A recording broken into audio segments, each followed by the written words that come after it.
Live from the nation's capital, Ottawa, Ontario, Rideau Carleton Raceway embarks on its 62nd year of racing.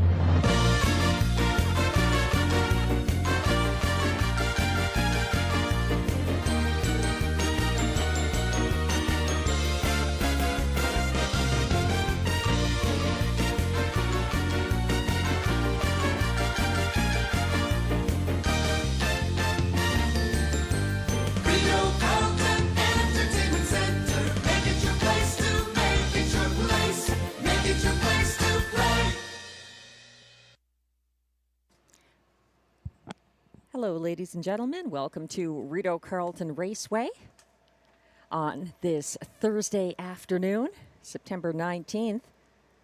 We've got 11 live races coming up with a first post of 4 p.m.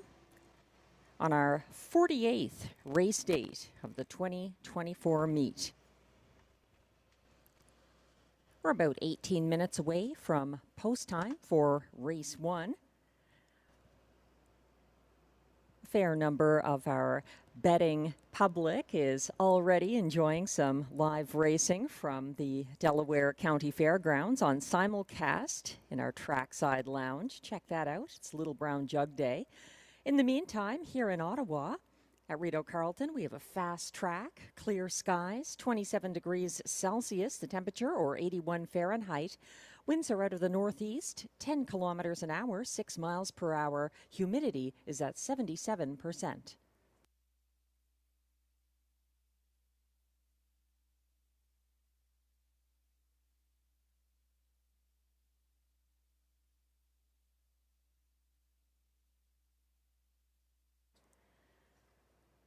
There are just a few changes that we'll announce momentarily.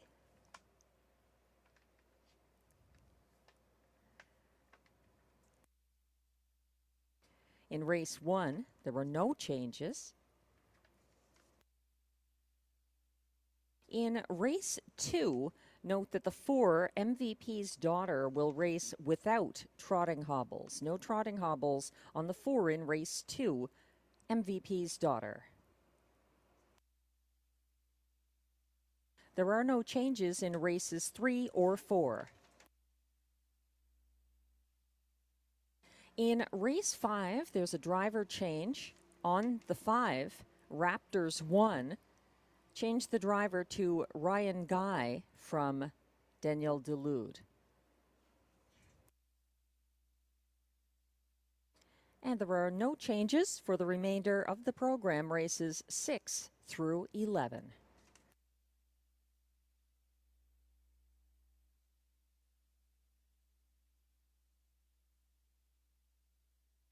Take note that because we do have 11 races, there are 4 pick 4s. There's a late pick 4, races 8 through 11.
We're about 14 minutes away from race 1.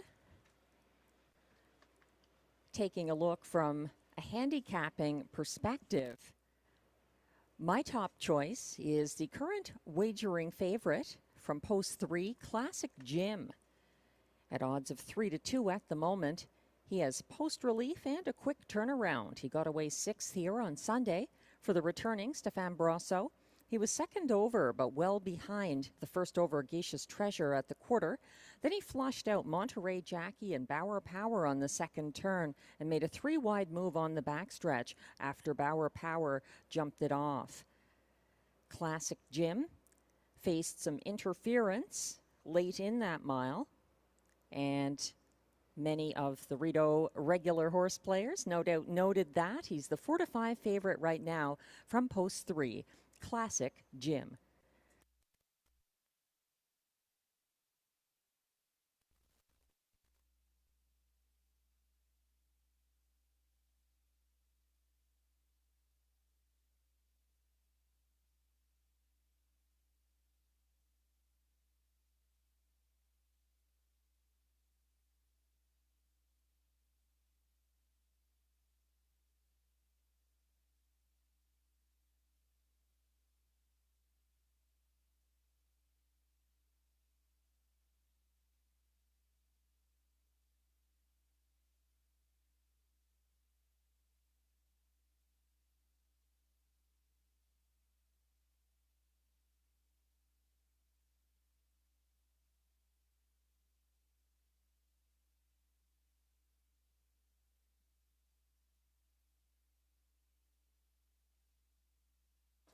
We're about 12 minutes away from race 1.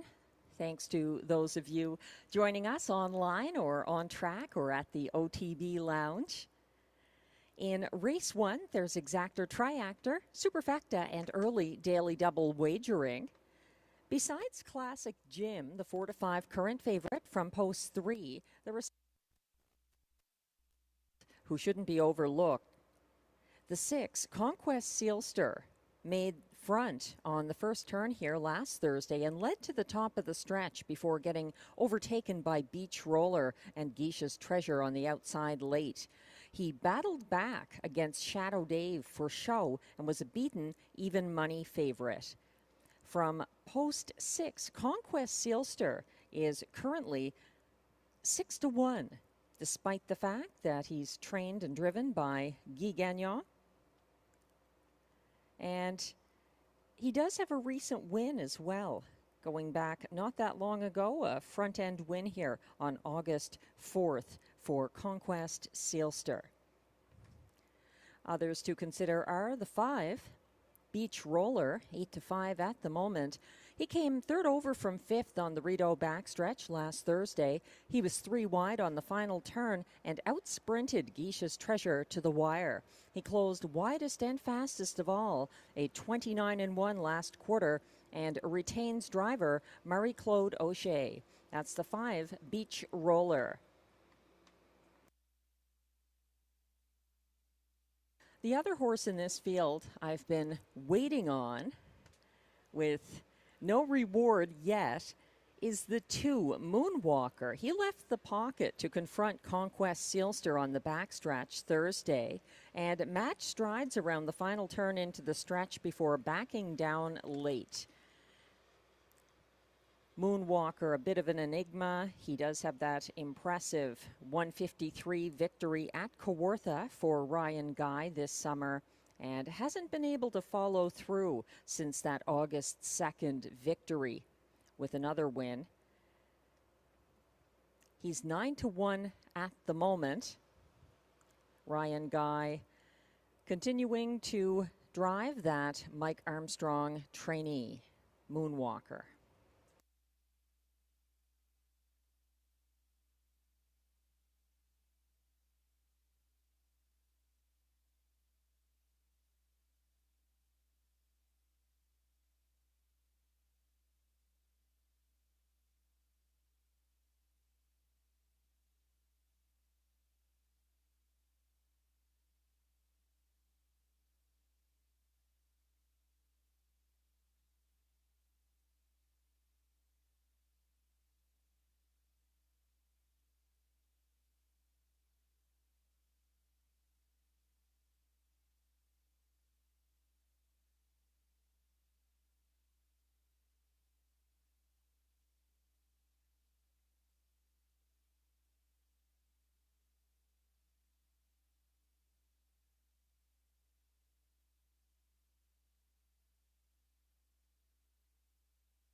We're about 8 minutes away from race 1 here at Rideau Carleton. On screen right now, my suggested pick 4. That's the early pick 4. The first of 4 coming up on today's card, which begins in race 2. We have a 20-cent base wager there in the pick 4. And I'm starting out with just 2 horses in race 2. It's the 2 fillies coming in from the Quebec Stakes at Hippodrome 3R, where they recently finished 1-2 on September 8th. The 1 is Cleomax du Haras, adding driver Pascal Berube, and the 4 is MVP's Daughter for trainer-driver Jerome Lombard. Both very nice fillies. In race 3, going with Party Vibes, my spot play for the card from post 2, and the 3 well worth the wait, adding Guy Gagnon. We've got 3 horses in race 4, going to use Senorita I Am from post 5, the 2 Ronda du Lac off her recent win here, and also the 4 Red Carpet Ready, who could step up for Jacques Baudouin. And in race 5, boy, that's a field of 8 very nice mares. Got to go with 4 of them, led by the 6 DA Temptation.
We're about 4 minutes away from race 1 here at Rideau Carleton.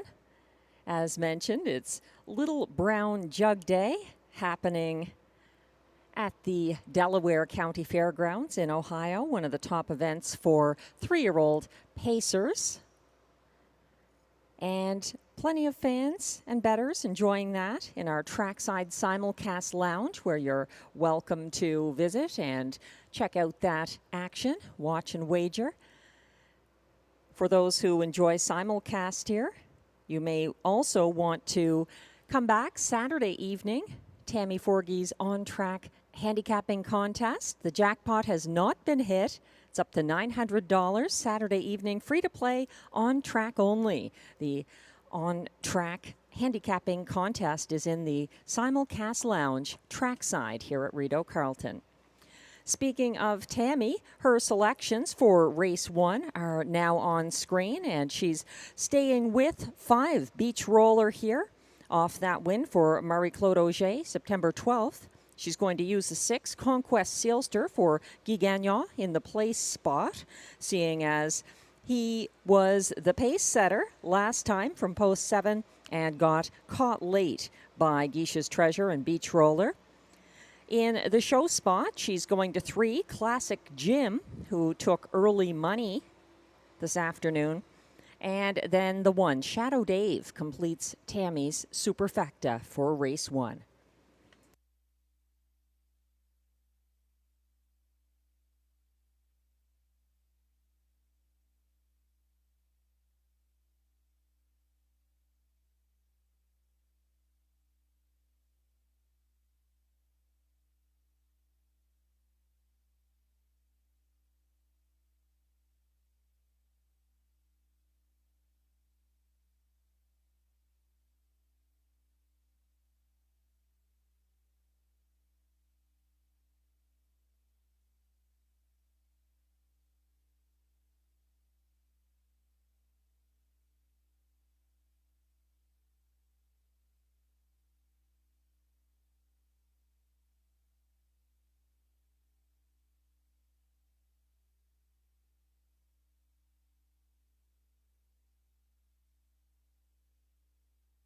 We're also taking a look at track handicapper Glenn Pearson's selections here. He sides with Tammy and believes in Beach Roller from post 5, suspecting that that streaky pacer is going to kick off a new win streak for Marie-Claude Auger. He's 9-5 at the moment, Beach Roller. He's going to use Conquest Sealster, the current even money favorite, in the place spot. And then to complete the ticket, he moves inside to the 2 and puts Moonwalker in the show spot just ahead of Shadow Dave, who completes Glenn's Superfecta.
Today's feature is rather exciting. It's a preferred handicap trot coming up in race 7, a 6-horse field.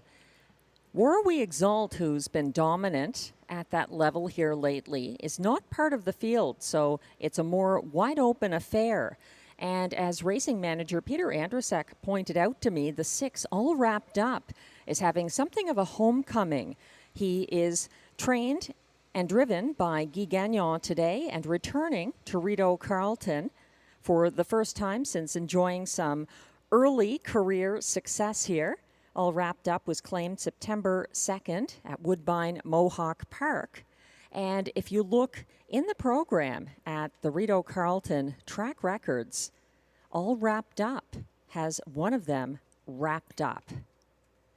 So there's some back class on display and a full circle moment coming up in our preferred handicap trot with the return of 3-year-old trotting gelding track record holder 154-1, All Wrapped Up.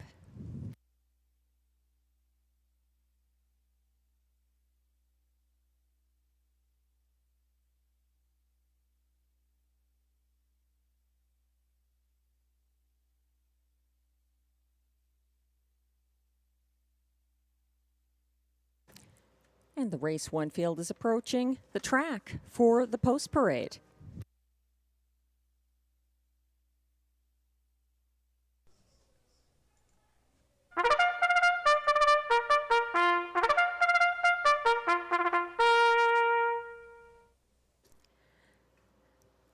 The race 1 post parade is coming on track. These pacers are non-winners of $15,000 or 3 races lifetime, also eligible non-winners of $2,000 this year, or also eligible $20,000 claimers for non-winners of $30,000 lifetime, with claimers over $25,000 in earnings lifetime drawing outside. The purse is $6,400.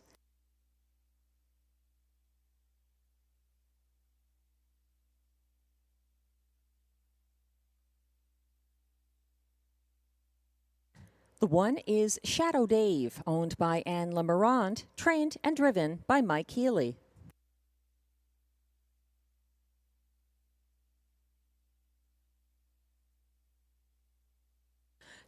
2 is Moonwalker, owned by Patrick Dillon with Patty Hoskin, trained by Mike Armstrong, driven by Ryan Guy.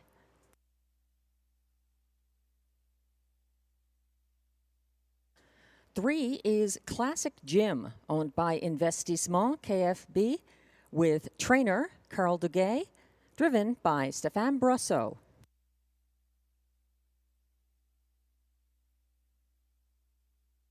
4 is Souffle de Vie, owned and trained by Carol Ann Malo-Tetro, driven by Stéphane Pouliot.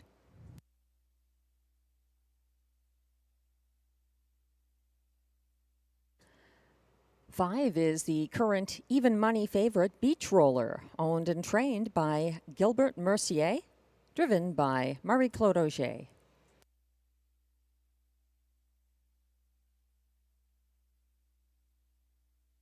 And completing the field from post 6 is Conquest Sealster, owned by Kathleen Pelletier, trained and driven by Guy Gagnon. That's your field for race 1, which again features exactor, triactor, superfecta, and early daily double wagering.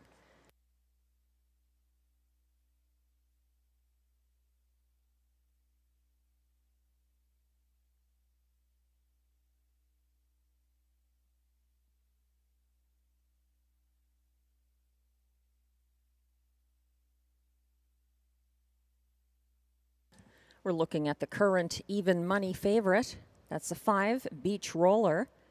He's got 6 wins this season, including a 3-race win streak by some eye-catching margins here at Rideau Carleton back in August for Ryan Guy. Marie-Claude Auger piloted Beach Roller to an off-the-pace victory here last Thursday, and she's back in the bike today. Beach Roller getting lots of attention here. He's rather consistently the favorite. In the early going, Classic Gym, the 3, was taking the money, but things shifted over, and Beach Roller now looks like he's got the most parimutuel support. He was a winner twice in a row from this post position, August 18th and 25th. And he's been able to win with both front end and off the pace efforts here, so he's got that versatility. 6-5 now on the 5, Beach Roller.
The top choice of Glenn and Tammy. Number 5, Beach Roller, still holding his own as the even money favorite here, as the race 1 pacers will be going behind the gate shortly.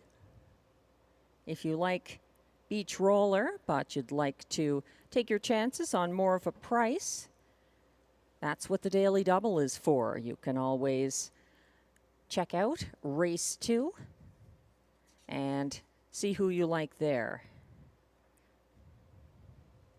They will be going behind the gate very shortly, however.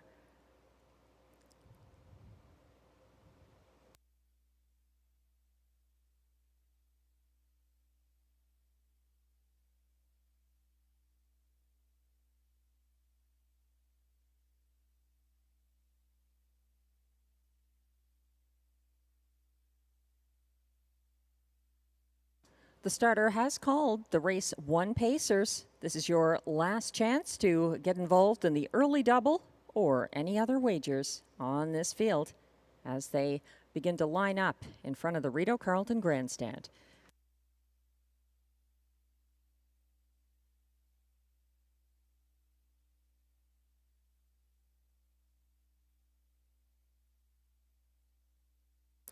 One is Shadow Dave for Mike Healy. 2, Moonwalker, Ryan Guy. 3, Classic Jim, Stéphane Brosseau. 4, Souffle de Vie, Stéphane Pouliot. 5, Beach Roller, Marie-Claude Auger. And on the outside, 6, Conquest Sealster for Guy Gagnon. They're headed into the turn with Moonwalker and Classic Jim a few lengths off the gate.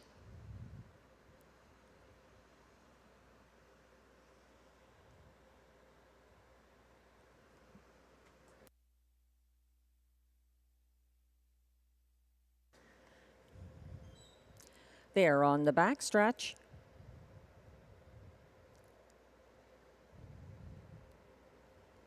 They're off and pacing. Moonwalker leaving for Ryan Guy. Further out, coming on with gate speed is Conquest Sealster for Guy Gagnon. Up bridle to bridle with the fast leaving Moonwalker in the early going, and now pulling ahead by a half length. Conquest Sealster making his way to the front ahead of Pocket Sitting. Moonwalker further back in third is Shadow Dave, and he is followed by Beach Roller as the field approaches the opening quarter. 27-3.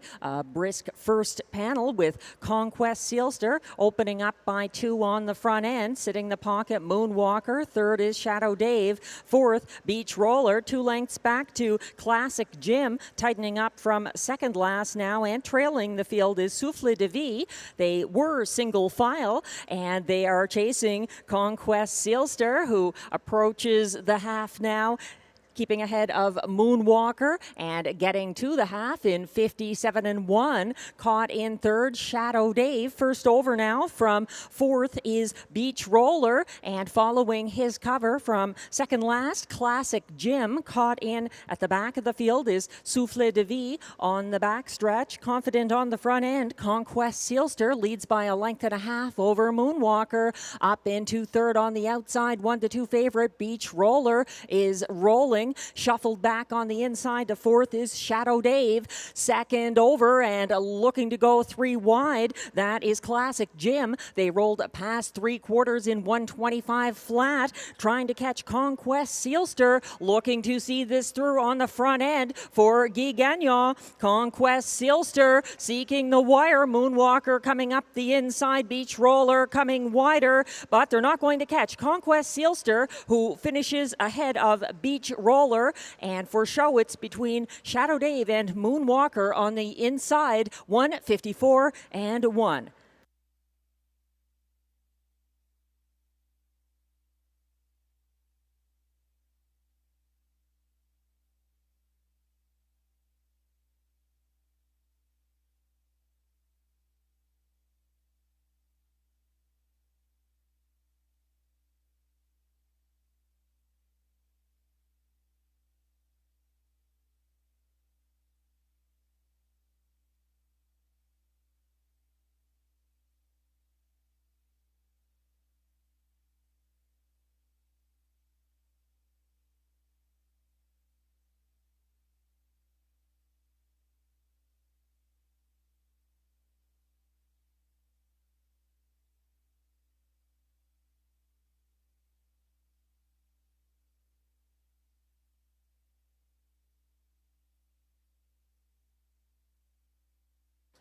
Unofficial results are now posted for race 1. 6, Conquest Sealster gets the front end victory for Guy Gagnon. 1-2 favorite 5, Beach Roller was second. In that battle for show, the 2, Moonwalker, prevails over the 1, Shadow Dave, who held on for 4th. Hold all tickets. Results are still unofficial.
Now returning to the Rideau Carleton Winners Circle, unofficial race 1 winner, number 6, Conquest Sealster.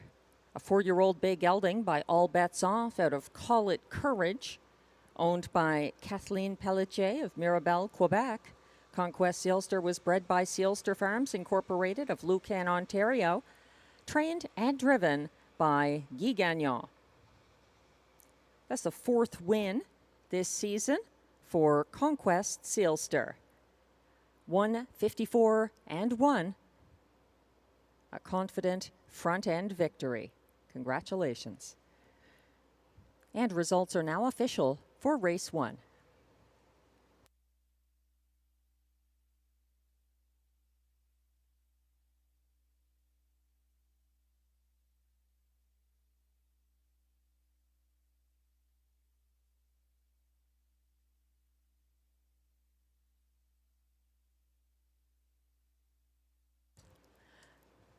Prices are posted with 6, Conquest Sealster paying $5.40 to win. The $2 exactor, 6.5, returns $8.30. The $1 try, 6.52, pays $11.40. The $1 superfecta, 6.521, pays $28.95.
The race 1 rundown is now posted.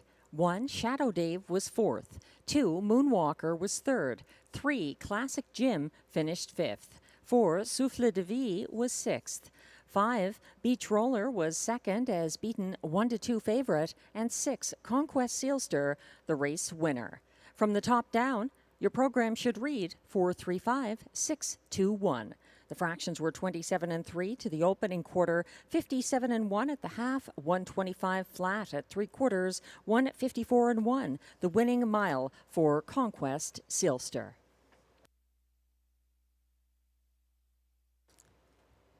Taking a look at that show photo. The 5 on the outside is Beach Roller, finishing 2nd for Ryan Guy.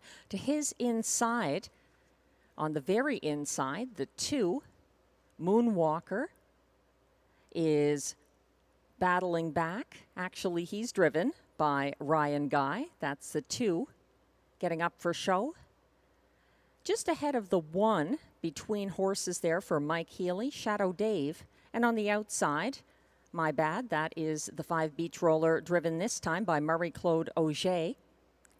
And they're all behind the 6, Conquest Sealster, getting that win for Guy Gagnon.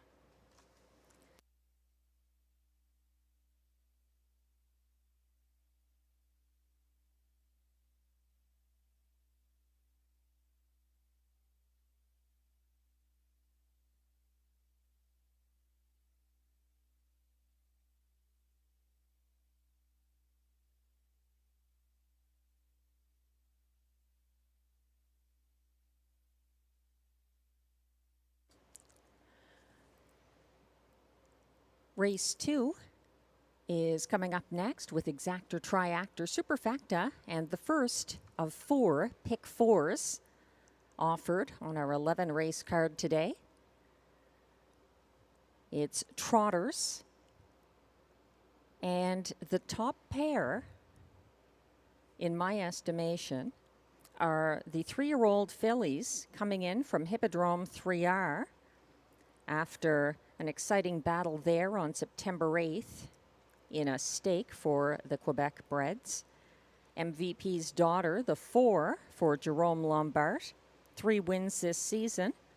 And she had a maiden victory, in fact, at Rideau Carleton earlier this year for trainer-driver Jerome Lombard. The current favorite is the other filly at odds of 3-5 from the rail, Cleomax du Haras, trained by Marc-André Simoneau. Pascal Berube picks up the catch drive. Cleomax du Haras has been handled by Loïc Guriel throughout much of her early career. Louis-Philippe Waugh was in the bike for her latest win, September 8th at Hippodrome 3R in that stake. And it was an exciting victory. It wasn't necessarily an easy one for Cleomax du Haras. MVP's Daughter had a couple of moves that race as well. I'm using those two to start off my pick 4 here in race 2. As mentioned previously, also going too deep in race 3, where my spot play has post 2. That's Party Vibes, adding lay 6 in race 3, picking up driver Marie-Claude Auger once again. And the 3, well worth the wait, adding Guy Gagnon. That's also in race 3. Looking ahead to race 4 and 5. Those are bigger fields and a little more difficult to figure. I think the 5 does look dominant in race 4, Senorita I Am, with that 3-race win streak, but she's not unbeatable. Others to consider there are the 2, Ronde du Lac, off a strong win September 12th for the returning Robert Shepard.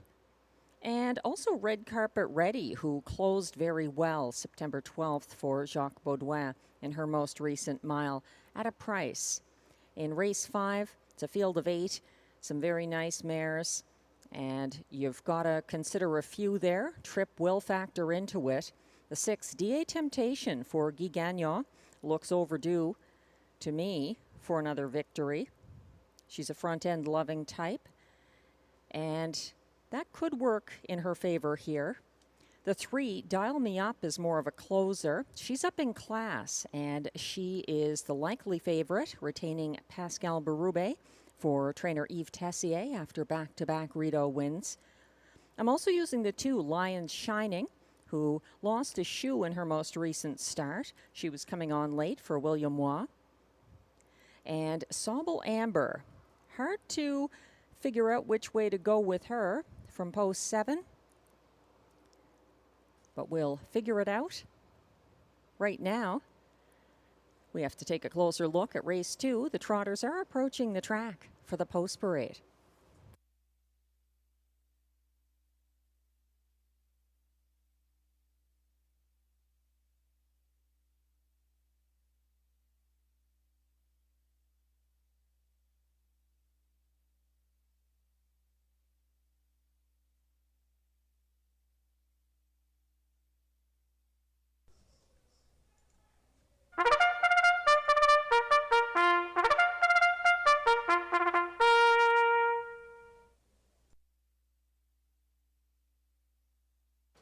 Here comes the post parade for race 2. These trotters are non-winners of $30,000 lifetime with allowances for fillies and mares. The non-winners of $25,000 lifetime draw inside. The purse is $6,800.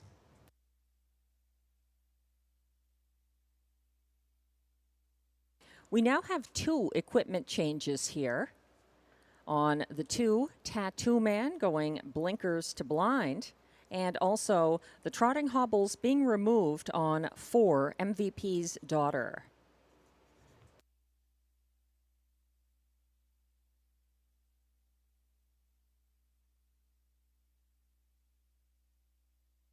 Leading the post parade, it's 4 to 5 current favorite, number 1, Cleomax du Haras, owned by Desjardins Noro Stable with trainer Marc-André Simoneau and Danny and Jean Fontaine.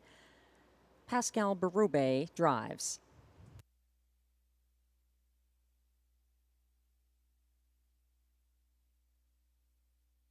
Two is Tattoo Man, owned by Daniel Saint-Jacques, trained by André Lachance, driven by Marie-Claude Auger, and again, that late equipment change on Tattoo Man, who goes from blinkers to blind bridle.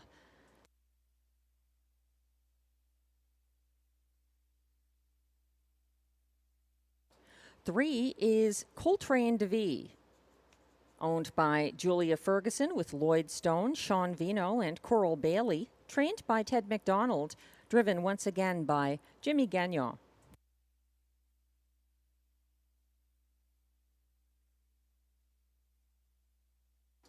4 is MVP's Daughter, owned, trained, and driven by Jerome Lombard. And there is an equipment change on MVP's Daughter, who removes the trotting hobbles today.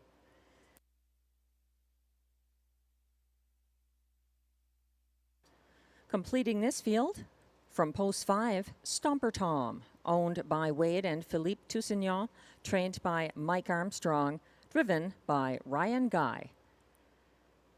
That's the field for race 2. Exact or triact or superfecta, and early pick for wagering here.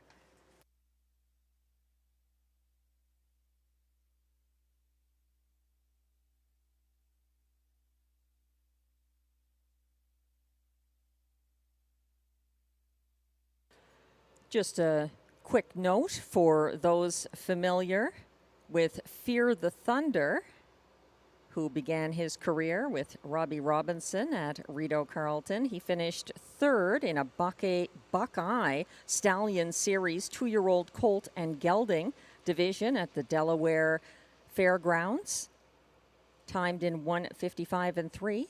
He finished 3rd. Tyler Angus driving.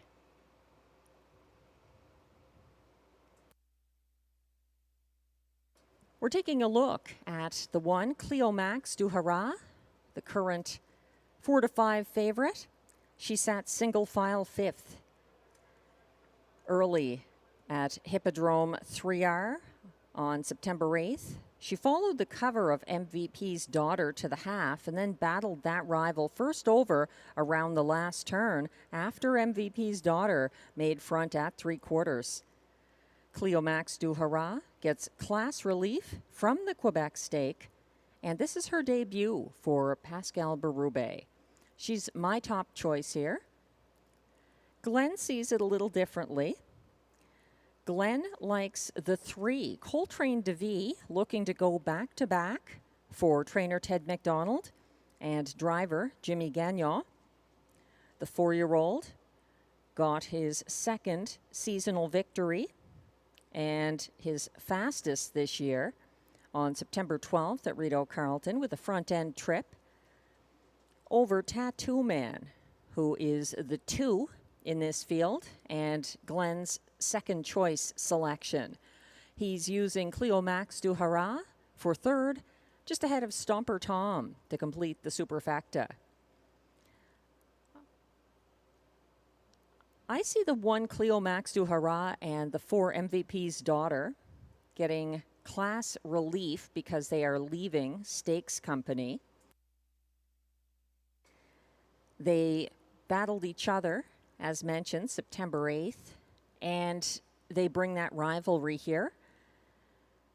I like that Cleo Max du Haras is making a debut for driver Pascal Berube, and I think she can continue to build on a strong season. 4 wins this year from just 7 starts for the daughter of Muscle Mass. For second, in my tickets, I am going with the 4, MVP's Daughter for Jerome Lombard, Stomper Tom, and Tattoo Man, also part of that ticket.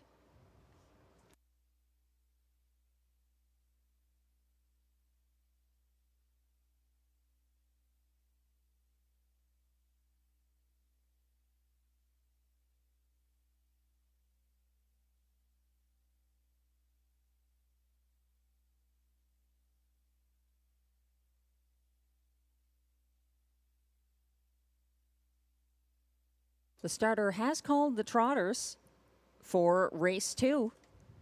If you're looking to play the early daily double, this is your final opportunity.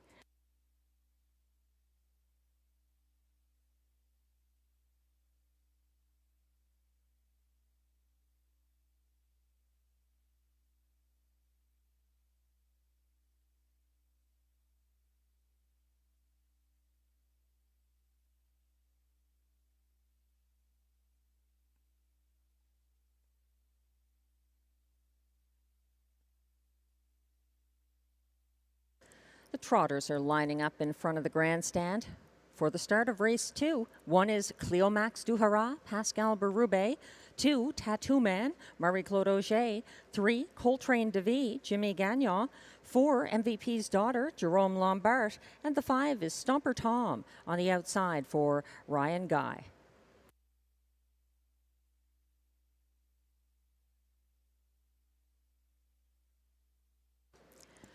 They're on the turn. Cleo Max du Haras with her nose on the gate, and the rest lining up as they reach the backstretch.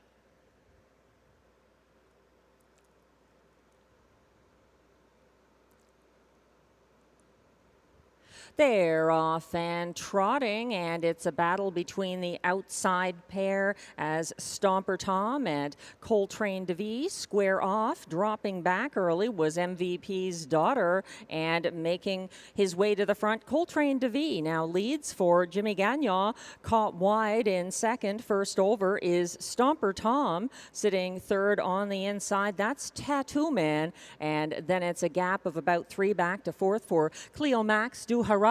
They head past the quarter, 28-1, the clocking there. At the back of this field, tightening up now is MVP's Daughter. They're in single file past the tote board and headed to the second turn, led by Coltrane DeVee, keeping about a length and a half ahead of Tattoo Man. Single file 3rd, Stomper Tom. Back and forth, Cleo Max du Haras, and still trailing MVP's Daughter. No one making a move yet as the half is reached in 50 157 and 2 by Coltrane DeVee with that front end trip for Jimmy Gagnon. He's keeping ahead of Tattoo Man, and Stomper Tom keeping up from third. Further back in fourth, Cleomax Du Hurrah yet to step out and make her bid for Berube, but she looks eager to go and needing to do more at the very back of the field. Gapping slightly from last is MVP's Daughter. They head to three quarters, getting there in 126 and 2. And on the front end, Coltrane DeVee suddenly confronted by Tattoo Man, who leaves the safety of the pocket, and a three-wide challenge from Cleomax Du Hurrah. Down the stretch they come, and taking over, Tattoo Man up front, widest of all. Cleomax Du Hurrah is coming on. Cleomax Du Hurrah versus Tattoo Man to the wire, and the filly gets it again. Cleomax Du Hurrah finishing ahead of Tattoo Man, possibly Stomper Tom for show. 156 flat.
Unofficial results are now posted for race 2. 2 to 5 favorite. Number 1, Cleomax Du Hurrah, gets the win for Pascal Berube.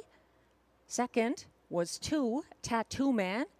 Closing for show was 5, Stomper Tom, just ahead of the pace setter. Number 3, Coltrane DeVee, who holds on for fourth. Results are still unofficial. Hold all tickets.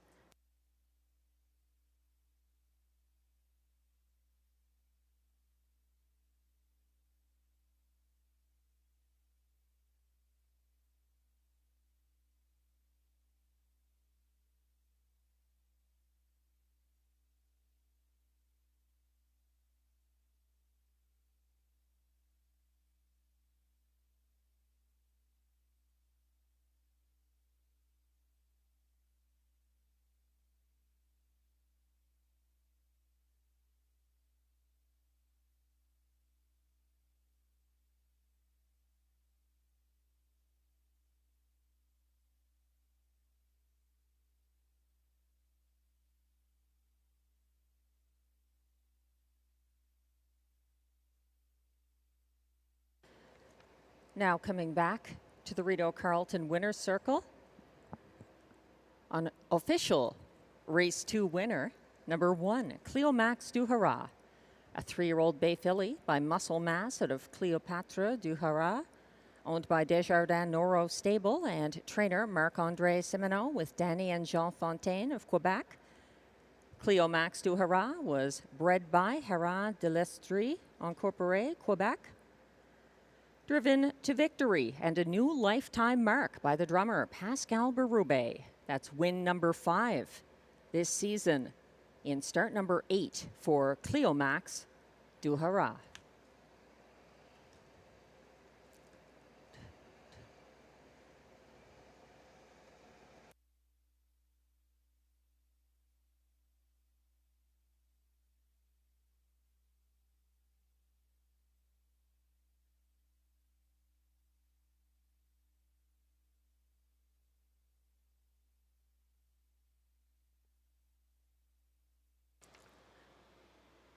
Prices are now posted for race 2. Number 1, Cleomax Du Hurrah, returns $2.90 to win. The $2 double pays $10.70 for the $2 6-1 combination. The $2 exactor 1-2 pays $12.50. The 1-2-5 $1 triactor pays $19.65, and it's $51.75 for the $1 superfecta 1-2-5-3 ticket.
The race 2 rundown is now on your screens. 2-5 favorite.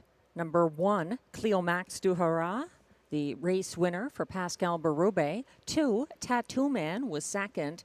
3, Coltrane DeVee was fourth.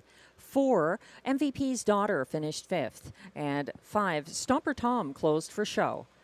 From the top down, your program should read 1-2-4-5-3. The fractions were 28-1 to the opening quarter, 57-2 at the half, 126-2 at 3/4, and 156 flat, the new lifetime mark for winner Cleo Max du Hara.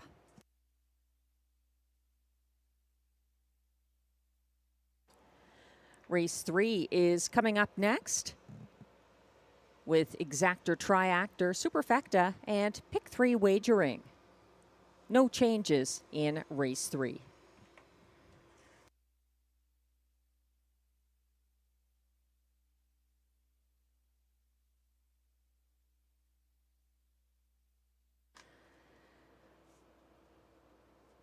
It's obviously a very contentious race when the windows open and you have 3 co-favorites. Things are settling now more in favor of the 4, Stardog, at odds of 9-5. He's the favorite at the moment. Both Glenn Pearson and myself, though, are looking to the 2, Party Vibes, to get the win. He is a horse who's overdue for a victory. He's 0 for 21 this season, but he had 5 wins here in just 11 starts last year. Party Vibes retaining the driver, Marie-Claude Auger, and getting class relief here. He's a front-end loving horse with a helpful post position. The addition of Lasix could improve his performance. He's down in class, as mentioned, And he ended up second over fourth in an early battle for the lead here, September 5th. He found a place along the pylons before the quarter, but got covered up at the half. And he was still covered up approaching 3/4. He was out-sprinted in the stretch. So Party Vibes, just 3.5 lengths behind the winner, Smiling Billy the Kid there, in a deeper field than this. A number of things working in his favor here. Party Vibes. He's my spot play selection. He's 5-2 at the moment. And the addition of Lasix points out that he may have had some exercise-induced health and breathing issues, that medication often creates an improvement from. For second, Glenn is looking out to the 6, Lucky Leonard. He closed for show September 12th for Guy Gagnon. Pascal Berube, though, does the driving today on 6, Lucky Leonard, 7-1 at the moment. I'm going to the 3 for second because that's where Guy Gagnon went. He picks up the catch drive for trainer Brian Scott on that 4-time 2024 winner. The field is approaching the track. We'll have the post parade shortly for race 3.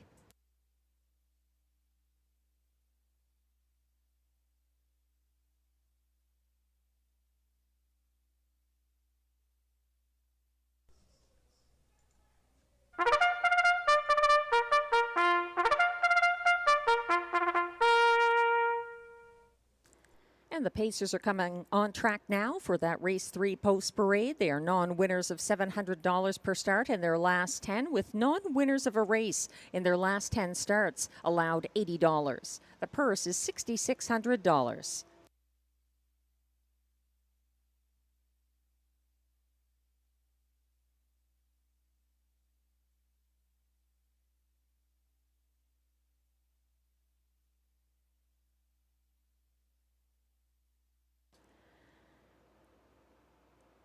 Leading the post parade here is the 1, Cyclone Joe, owned and driven by Sylvain Lacaille, trained by Kelly Duval Lacaille.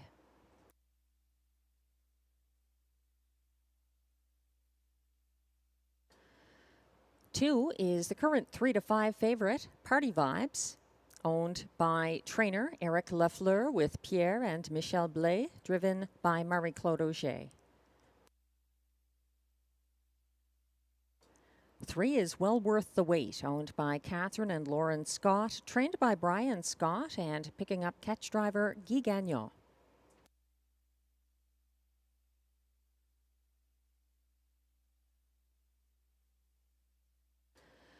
4 is Stardog, owned, trained, and driven by Ryan Guy.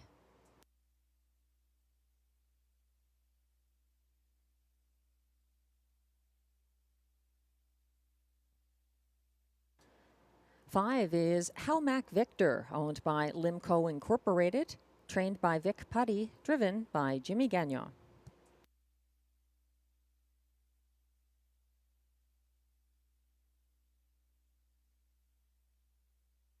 6 is Lucky Leonard, owned by trainer Carol Ann Malo-Tetro, driven by Pascal Berube.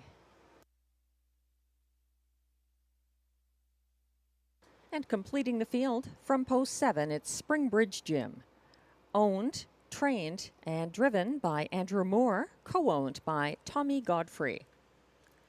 That's your field for race 3 with Exactor, Triactor, Superfecta, and Pick 3 wagering. If you are playing the Pick 3 that kicks off here, there were no changes in races 3 or 4, and there's just one driver change in race 5.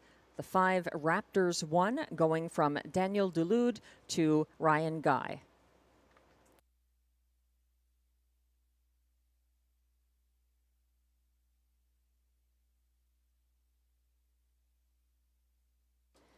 We're taking a closer look at the 3-5 current favorite, Party Vibes. An easier assignment one could argue, on the class drop. He's been facing some of the tougher pacers at this track in recent times, including I Am a Rocket, who just captured the preferred handicap pace. He's also been in with the likes of Day Delight, who's been very strong lately and has earned a ticket back to the preferred handicap pace level. He's a front-end loving horse and used that tactic on Labor Day.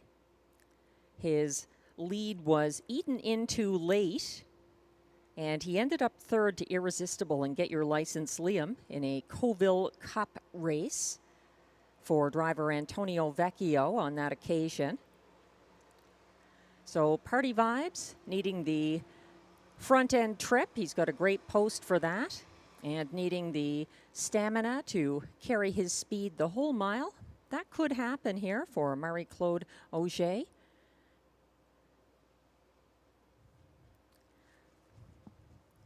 I am going 3 deep, though, in my pick 4 that kicks off in race 4. Not here. We have a pick 3 kicking off here. Just taking a preview to remind you that we have another pick 4 starting in race 4. The 5, Senorita I Am, looks likely to be the big favorite there. I think the 2, Ronda du Lac, has a good chance to repeat for Robert Shepard. And the wild card is the fast closing for Red Carpet Ready. In race 5, that's also wide open. Some excellent mares. DA Temptation, my top choice for Guy Gagnon. But up in class or not, the 3, Dial Me Up, a contender. The 2, Lions Shining, same story. She lost a shoe last race. And Raptors 1, who was originally going to be driven by Daniel Delude and now adds Ryan Guy. That one very intriguing in race 5. Some quality mares in a field of 8. Race 6, just using 2 there. The 2, Cleveland Massimo, who I think could pull the upset. But you have to use the 3, Meadow Branch Noble, the likely favorite, very strong, particularly when he's not in the preferred handicap, as he has post-relief today. And to complete it in race 7, that is the preferred handicap trot. Wide open today, I think. I'm putting Kinder Motown on top of my vertical tickets. And in this horizontal ticket, I'm going to use Kinder Motown with 5, Black Tie Bash, 6, All Wrapped Up, coming back to Rideau Carleton, where he holds a track record for the 3-year-old trotting geldings. And for the Great Emotion, who looks like Pascal Berube's choice over Ripped and Ready and possibly others in race 7. Here in race 3, though, there is a pick 3 to play, also Exactor, Triactor, and Superfecta, but this is your last chance to get involved. They're about to go behind the gate for Rideau Carleton race 3.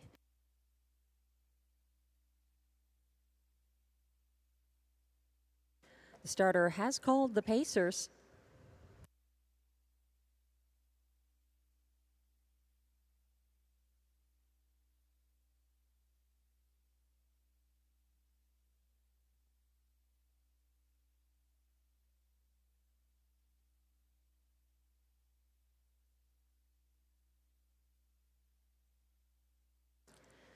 The field is assembling in front of the grandstand, led by the 1, Cyclone Joe for Sylvain Lecaille.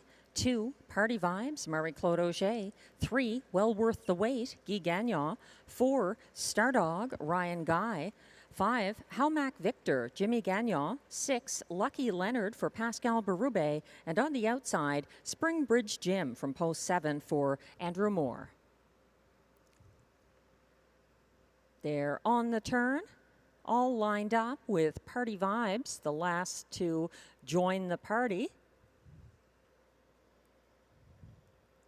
as they move on to the backstretch and approach the start.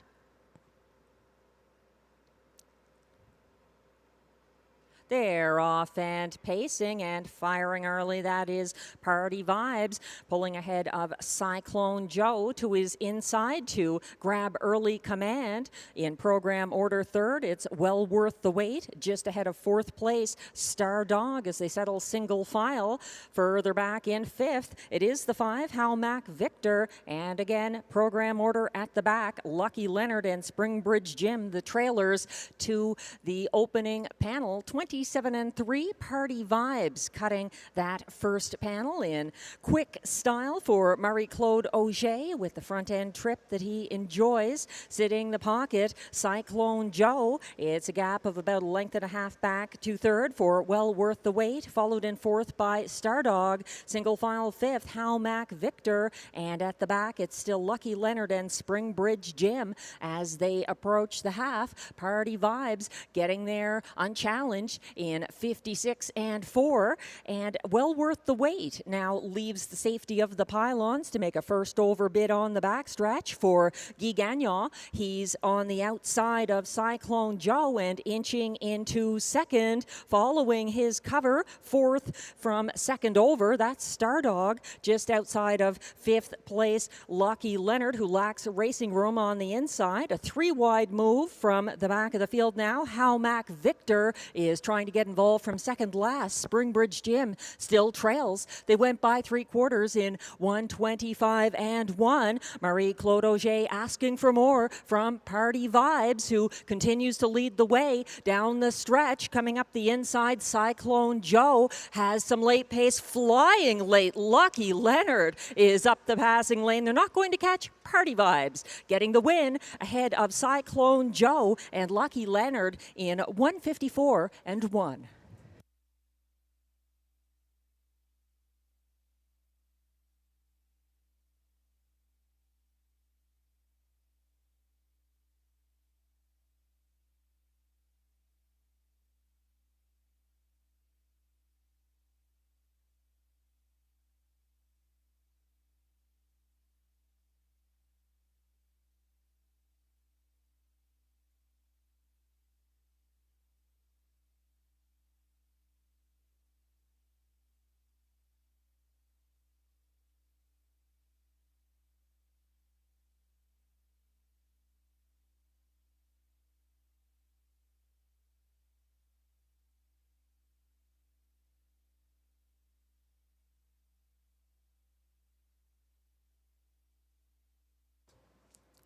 Unofficial race results are posted for race 3, 6-5 favorite number 2, Party Vibes, the race winner for Marie-Claude Auger. Second was the 1, Cyclone Joe. Closing for show was 6, Lucky Leonard. And fourth was the 4, Stardog. Results are still unofficial. Hold all tickets.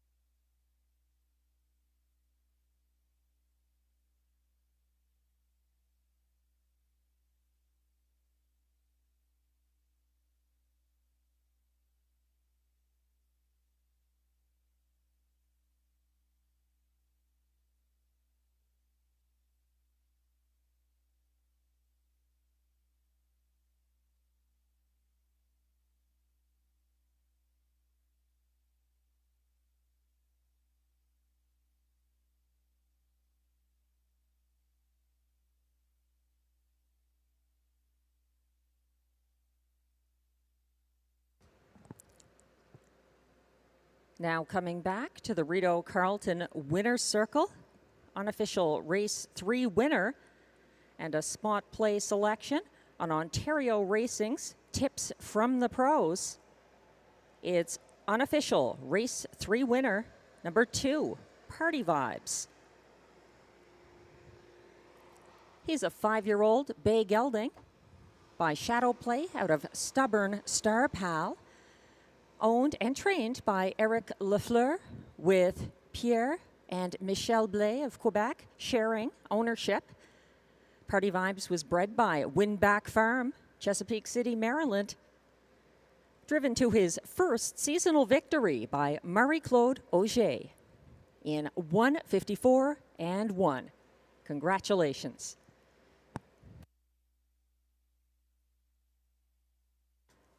Results are now official for race 3.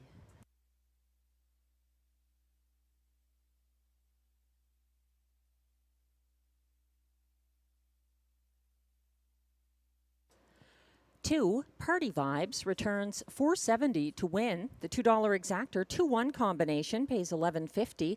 The $1 try 2-1-6 pays $101.25. The $1 superfecta 2-1-6-4 combination returns $260.10.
The race 3 rundown is now posted. 1, Cyclone Joe was second. 2, 6-5 favorite Party Vibes, the race winner for Marie-Claude O'Shea. 3, Well Worth the Wait, finished 5th. 4, Stardog was 4th. 5, Halmac Victor finished 7th. 6, Lucky Leonard closed for show. And 7, Springbridge Jim was 6th. From the top down, your program should read 215-473-6. The fractions were 27-3 to the quarter, 56-4 at the half, 125-1 at 3/4, 154-1. The winning mile in a first seasonal victory for Party Vibes.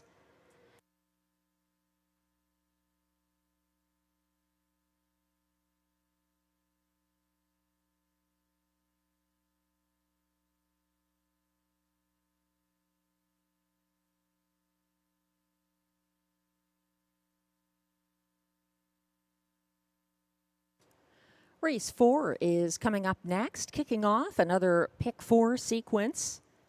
There's also exactor, triactor, and superfecta wagering. There were no changes in race 4. Looking ahead to race 5, for those of you playing this Pick 4, you'll want to take note that the 5 in race 5, Raptors 1, has a driver change from Daniel Delude to Ryan Guy.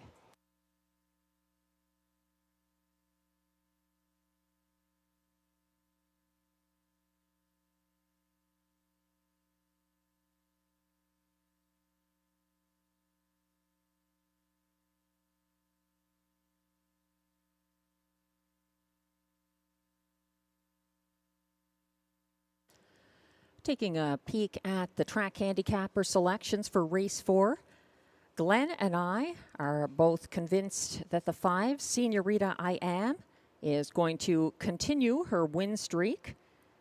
Pascal Berube getting that win with this mare on September 5th over G8 Speed Matrix, who was not in this field. She was scratch sick from her last race here. Glenn is looking to the 1, Best Girl in Town, for the place spot. I'm going with the 2, Rhonda Dulac, who was impressive in her debut at Rideau Carleton, September 12th. Robert Shepard keeping the catch drive here for trainer Jean-Francois Maguire. The 1:55.4 victory for Rhonda Dulac was a lifetime mark, and it was her 3rd win of the season. She could be better than second here. The betting public thinks so, having made her the favorite at this point, 3 to 5 odds on the 2, Rhonda Dulac. Glenn using her to complete the triactor, and he likes the 3, DA Cinnamon Crunch for 4th. I'm looking to the outside to complete my ticket. I think Red Carpet Ready is my show horse here. She was closing impressively September 12th for show for Jacques Baudouin, her regular driver. And the 7, Monterey Jackie. It's a tough post, but Guy Gagnon back in the sulky. He drove this mare to a very impressive qualifying win September 1st at Rideau Carleton. And she's been in with interesting company. She's rapidly making her way up the class ladder. She's had troubled trips, I would argue, in both of her starts here. She did manage to break her maiden September 8th with an overland trip. She fought hard for that win and then was 4th due to some interference September 15th. Ryan Guy not driving Monterey Jackie here. He's driven her in the last 2 starts. He's opted for the 3, DA Cinnamon Crunch, as Guy Gagnon returns to the sulky on 7, Monterey Jackie, 22 to 1 at the moment. She is up in class with a tough post.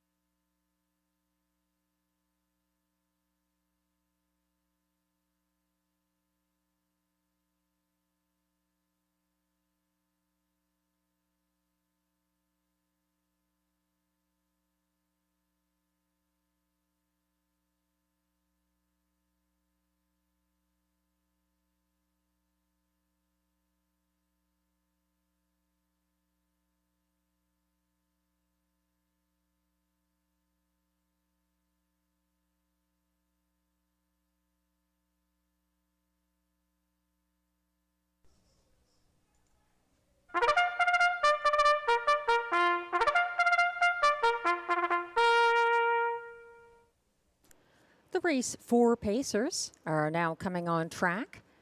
These are fillies and mares, non-winners of $20,000 lifetime. Non-winners of a race this year allowed $5,000. Also eligible, $20,000 claimers for non-winners of $35,000 lifetime. The purse is $6,200.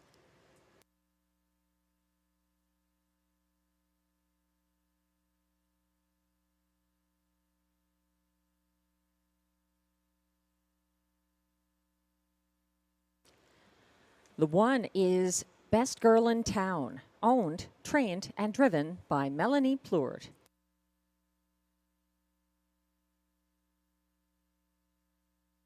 Two is current 4 to 5 favorite Rhonda Dulac, owned by Louis-Philippe Bois with Maude Larouche, Michel Letarte, and Jean Allaire, trained by Jean-Francois Maguire, driven by Robert Shepard.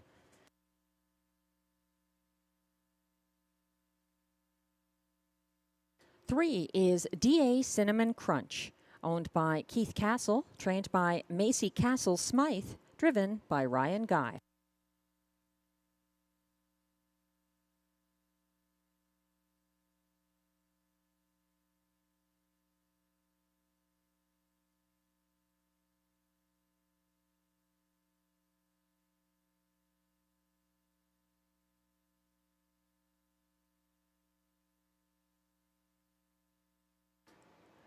Four is Red Carpet Ready, owned and trained by Jeffrey Davidson, driven by Jacques Baudouin.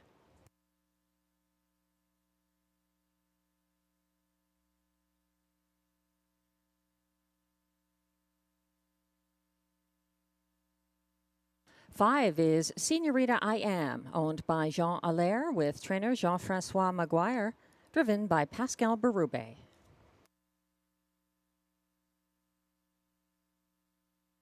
Six is DG's Tesla, owned by Danielle Soupranon with Guylain Fortin and Imagine Stable, trained and driven by Stéphane Pouliot.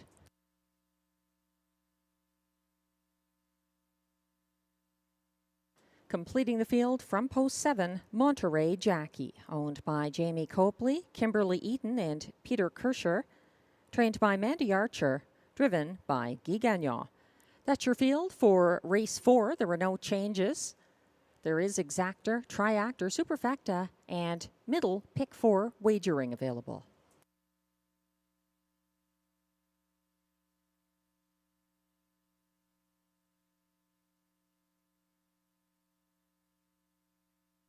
We're taking a closer look at Rhonda Dulac from post 2. She is the even money favorite right now. She made front first here last Thursday, leaving from the Rideau rail, and was circled by GA Speed Matrix at the quarter. She was covered up by first over DG's Tesla past 3/4 and made a passing lane move for Robert Shepard. That was a winning move, as this mare, Rhonda Dulac, took a 1:55.4 lifetime best victory.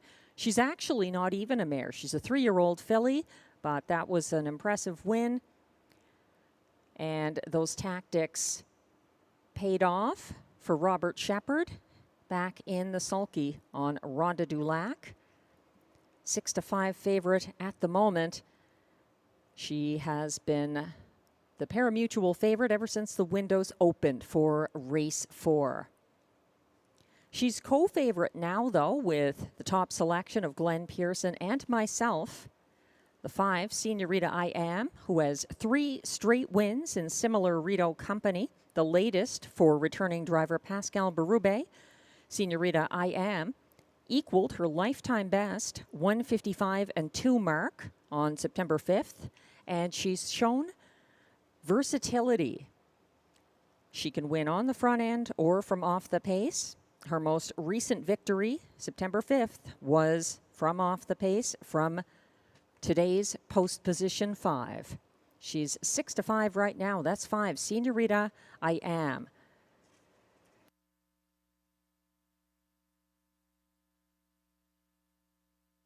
For those following the Little Brown Jug today, from the Delaware County Fairgrounds in Ohio, the Grand Circuit event for the 3-year-old pacing colts and geldings. Captain Albano just won his elimination, race 17, in 1:49.2.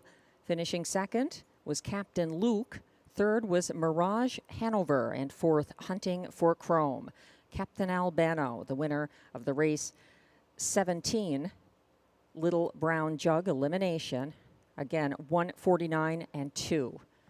If you'd like to watch and wager on the Little Brown Jug and live racing from the Delaware County Fairgrounds, we have it for you in the Rideau Carleton Simulcast Lounge.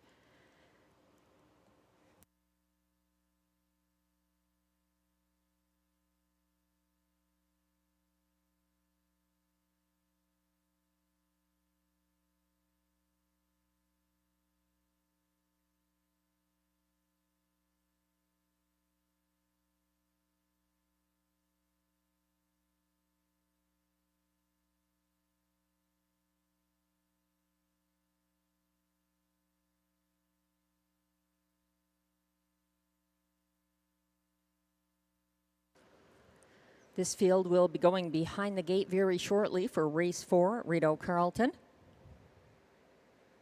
Kicking off another pick 4.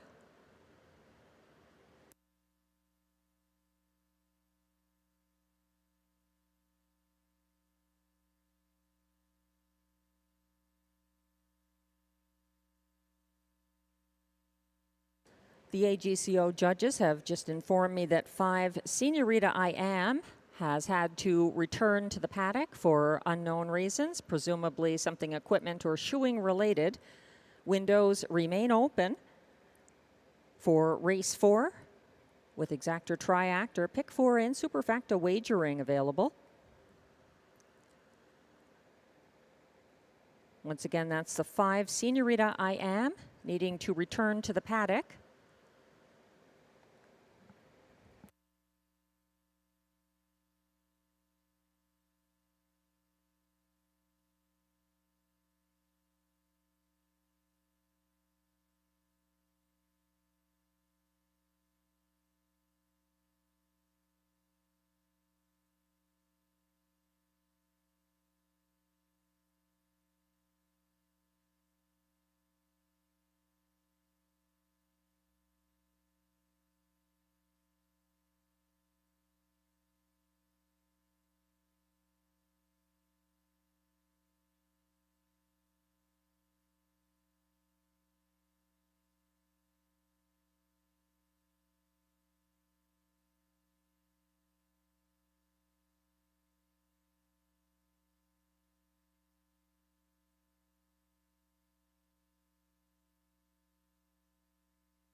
Senorita I Am, the 5, is back on track and will be joining the others for the start of race 4 momentarily. Windows are still open. There's a little time if you'd like to get in on the middle pick 4 or any other wagering on this race as they assemble now for the start.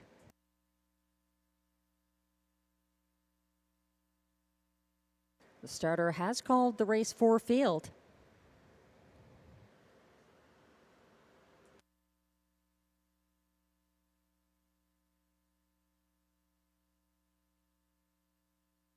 Once again, that slight delay caused by a return to the paddock for equipment or shoeing adjustments on the 5 Senorita I Am.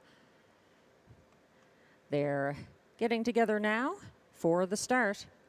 From the inside out there, the 1, Best Girl in Town, Melanie Plourde. 2, Rhonda Dulac, Robert Shepard. 3, D.A. Cinnamon Crunch, Ryan Guy. 4, Red Carpet Ready, Jacques Baudouin.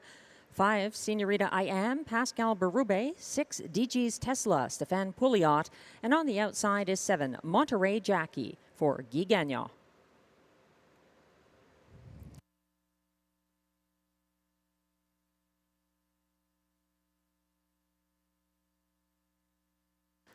They're on the turn, lined up.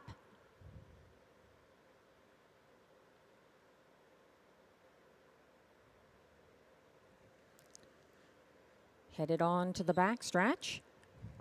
D.A. Cinnamon Crunch and Red Carpet Ready a little further back, but getting in line. They're off and pacing and leaving from the inside, bridle to bridle early. It's Best Girl in Town versus Rhonda Dulac to settle things for the early lead. Rhonda Dulac inching ahead for Robert Shepard to get on the point. She's now a length and a half the better of Best Girl in Town. 2 lengths behind her in third is Senorita I Am, and behind her following from fourth is D.A. Cinnamon Crunch as they circle past the opening quarter. 28 and 2. It's an expanding early lead for Rhonda Dulac and Robert Shepard, who are out there by almost 3 lengths ahead of Best Girl in Town, who narrows the gap slightly in front of the grandstand. From third, Senorita I Am. Fourth is D.A. Cinnamon Crunch. Further back to fifth, that's Red Carpet Ready. At the back are Monterey Jackie and trailer DG's Tesla. They're single file in a well-spaced field, moving around the second turn and getting to the half in 58 flat. They're still led by Rhonda Dulac out there by 3 over Best Girl in Town with Senorita I Am yet to move from third. And here comes Company advancing on the outside. Red carpet ready, and Jacques Baudouin first over from fourth on the inside now. Caught in fifth. DA Cinnamon Crunch has nowhere to go. Outside second over from sixth, Monterey Jackie, and trailing the field, DG's Tesla. 3/4 reached in 1:26 and 4, leading by 4. Rhonda Dulac looking powerful on the front end for Robert Shepard, and following it's Best Girl in Town, not doing enough to eat into that lead. Rhonda Dulac going away. She's out there by an expanding 7 lengths. Rhonda Dulac, too good today. Coming on for place, Monterey Jackie ahead of Senorita I Am and Best Girl in Town in 1:55 and 1.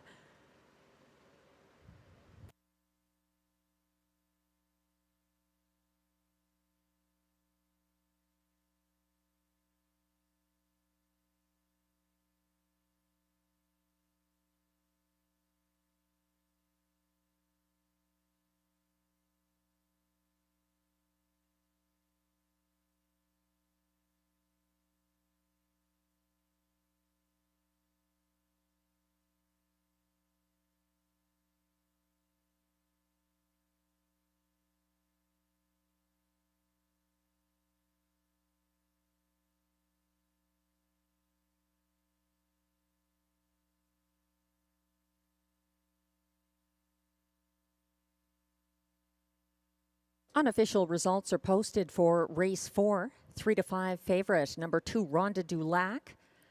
The race winner in going away style for Robert Shepard. Closing for place at odds of 10 to 1 was 7, Monterey Jackie.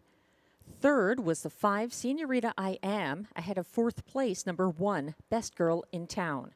Results are unofficial. Hold all tickets.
Now coming back to the Rideau Carleton Winner's Circle, unofficial race 4 winner, number 2, Rhonda Dulac, a 3-year-old bay filly by Shadow Play out of Signet, owned by Louis-Philippe Roy of Ontario with Maud LaRouche, Michel Letarte, and Jean Allaire of Quebec.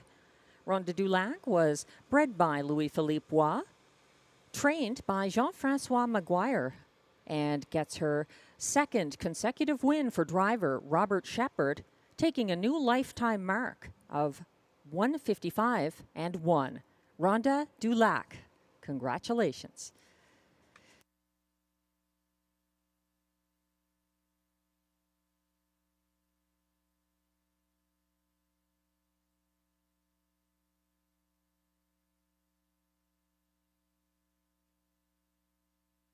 Results are now official for race 4.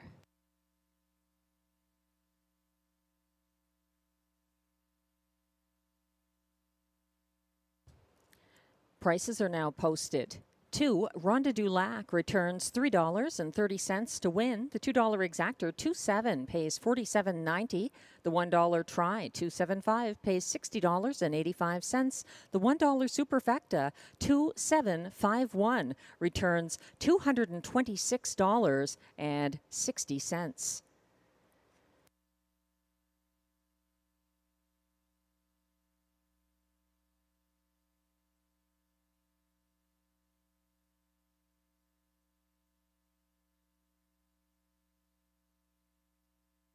For those following the Little Brown Jug, the next elimination is race 18 coming up in the Rideau Carleton Simulcast Lounge. You can watch and wager the top 3-year-old male pacers in North America. The current favorite in race 18, Legendary Hanover for James McDonald at 2-5 in the upcoming Little Brown Jug elimination. Also in there, Captain's Quarters for Jody Jameson.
The race 4 rundown is now on your screens. 1, Best Girl in Town, was 4th. 3-5 favorite, number 2, Rhonda Dulac.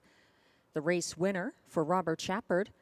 3, D8 Cinnamon Crunch, was 7th. 4, Red Carpet Ready, 5th. 5, Senorita I Am, 3rd. 6, DG's Tesla, finished 6th. And 7, Monterey Jackie, closed for place. From the top down, your program should read 417-5362. The fractions were 28 and 2 to the opening quarter, 58 flat to the half, 126 and 4 at 3/4, 155 and 1. The winning mile for Rhonda Dulac, her second consecutive Rideau Carleton victory, and a new lifetime mark.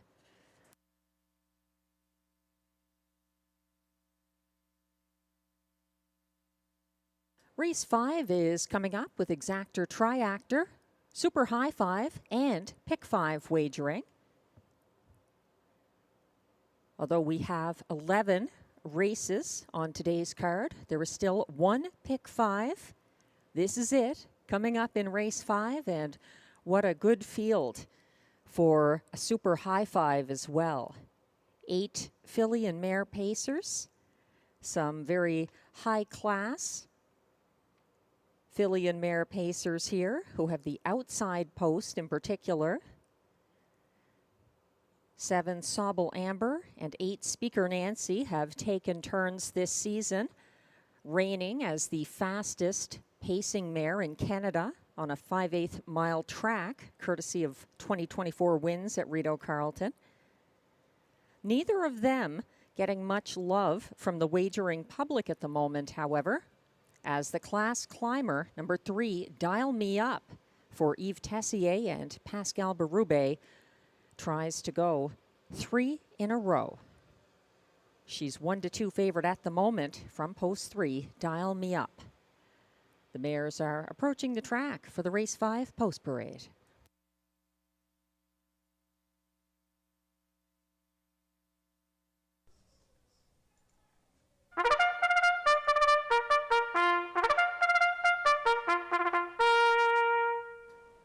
the post parade is now coming on track for race 5. These pacers are fillies and mares, non-winners of $4,000 in their last 5 starts. Also eligible $18,000 claimers, and also eligible non-winners of $8,000 in their last 5 starts who draw outside here.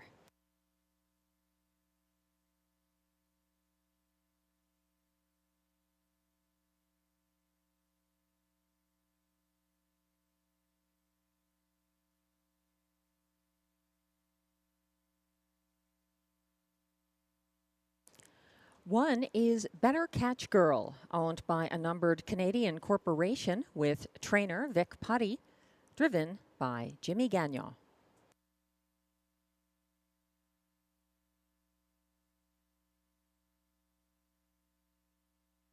Two is Lion Shining, owned by Susan Waugh, trained by William Douglas, driven by William Waugh.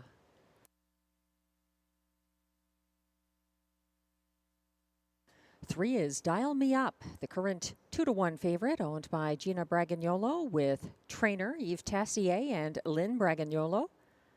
Pascal Berube is in the bike.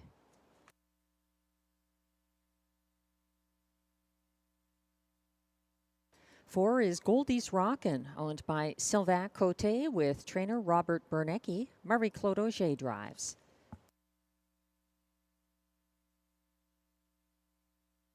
5 is Raptors 1, owned by Bruno Lepage, trained by Daniel Dulude. And note the driver change from Daniel Dulude to Ryan Guy on 5 Raptors 1.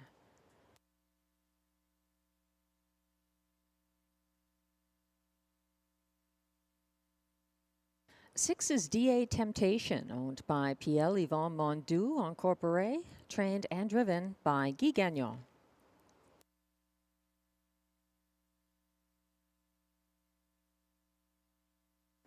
7 is Sobel Amber, owned, trained, and driven by Michel Legacy.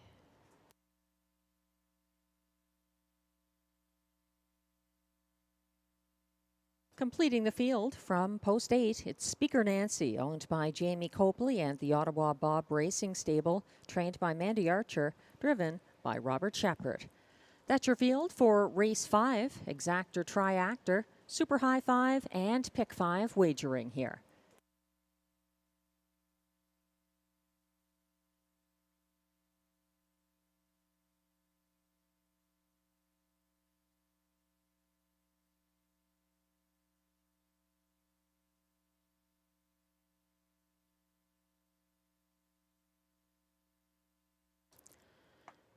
Favoritism has shifted to the rail in race 5.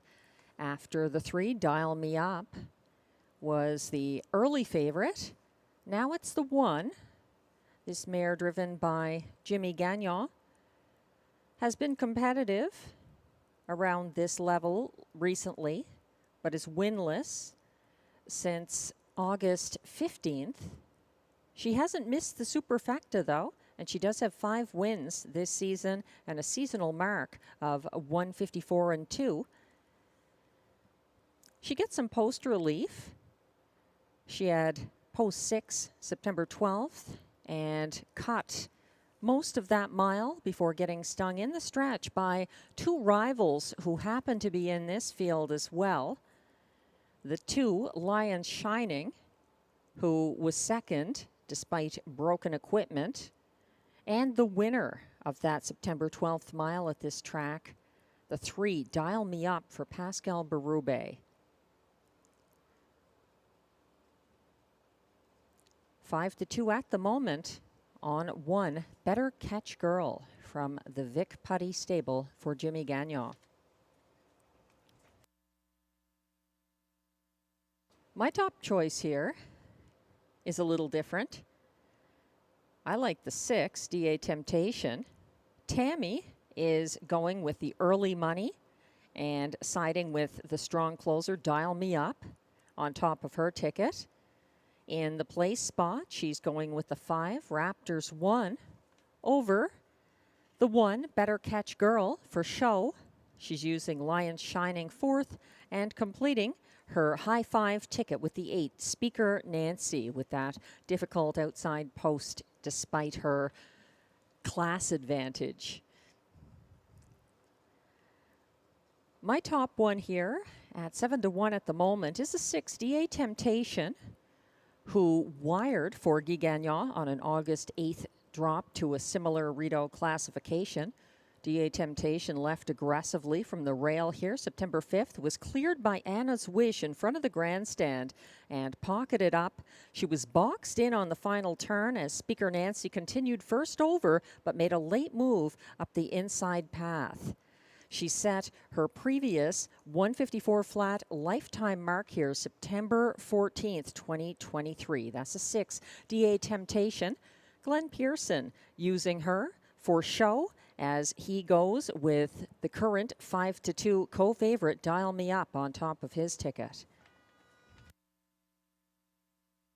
However you see it, it's time to play it, particularly if you like the pick 5. This is your one and only opportunity. The starter has called the field for race 5.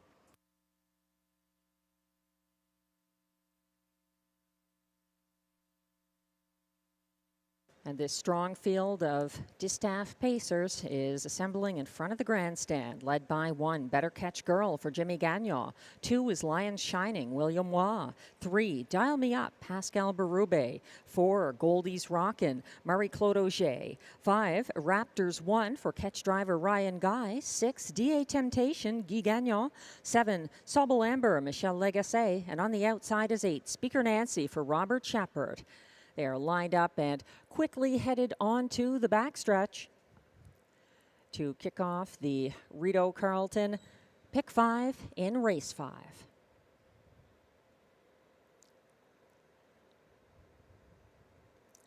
They're off and pacing, and a bunch of them leaving together. Raptors 1 wants the early lead. She's out there by a half length and moving to clear ahead of Better Catch Girl.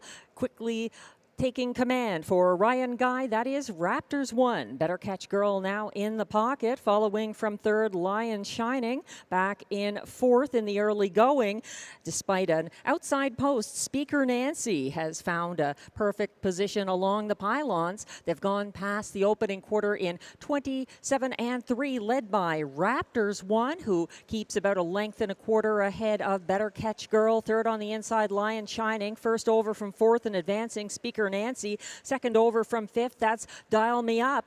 3rd over from 7th, Goldie's Rockin'. Scooting up the cones, though, getting that advantage along the pylons. DA Temptation gaining position as they head past the half. 56 and 3, the clocking there for Raptors 1.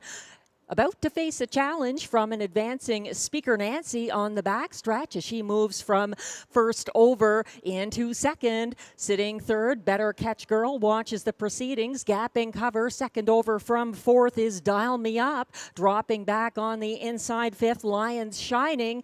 Gearing up from 5th. 3rd over is Goldie's Rockin'. Caught in at the back, DA Temptation, and trying to get involved. 4th over from 2nd last, Sobel Amber. They went by 3/4 in 1:24 and 4 under urging. Raptors 1 still has command coming down the stretch. Better Catch Girl is inching up the inside. Raptors 1 needs the wire. Raptors 1 facing a very tough Better Catch Girl right to the wire, but it's going to be Raptors 1 over Better Catch Girl. Dial Me Up, and Goldie's Rockin' coming on late, 1:53 and 2.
Race 5 unofficial results are now posted.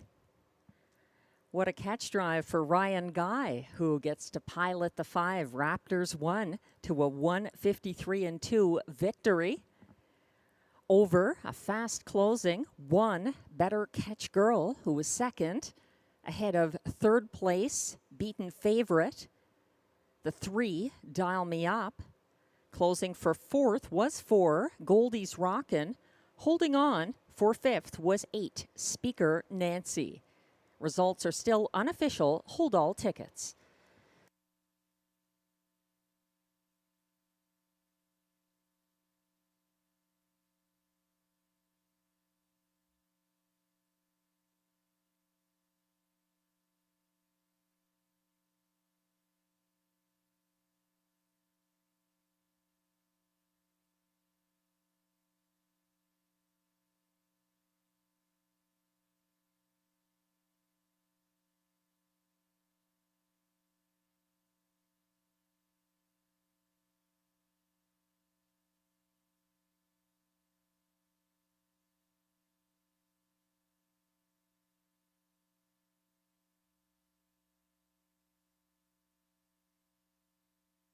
For those following the Little Brown Jug eliminations today, race 18 is complete. A 1:51-3 victory for Captain's Quarters and Jody Jamieson over Total Stranger, with Legendary Hanover third ahead of Sweet Beach Life.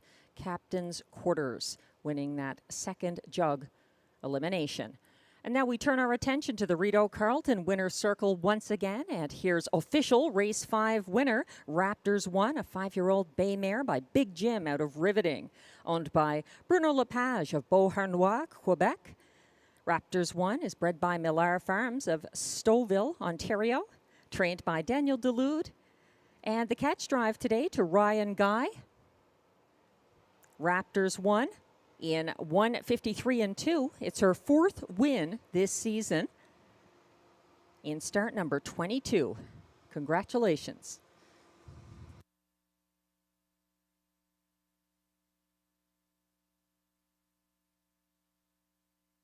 And prices are now posted for race 5. 5 Raptors 1 pays $7.40 to win. The $2 exactor 5-1 pays $35.90. The $1 pick 4 pays $61.65 for the 1-2-2-5 combination. The 20-cent super high 5 here, $293.70 for the 5-1-3-4-8 20-cent super high 5. The $1 triactor pays $39.55 for the 5-1-3 combination. The $1 pick 3 pays $25.90 for the 2-2-5 3 of 3 ticket.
The race 5 rundown is now on your screens. 1, Better Catch Girl was second. 2, Lion Shining was 7th. 3, Dial Me Up finished third as beaten 6-5 favorite. 4, Goldie's Rockin' was 4th. 5, Raptors won, the race winner for Ryan Guy. 6, DA Temptation was 6th. 7, Sobble Amber finished 8th. And 8, Speaker Nancy was 5th. From the top down, your program should read 273-416-85. The fractions were 27-3 to the opening quarter, 56-3 at the half, 124-4 at 3/4, 153-2 the winning mile for Raptors 1.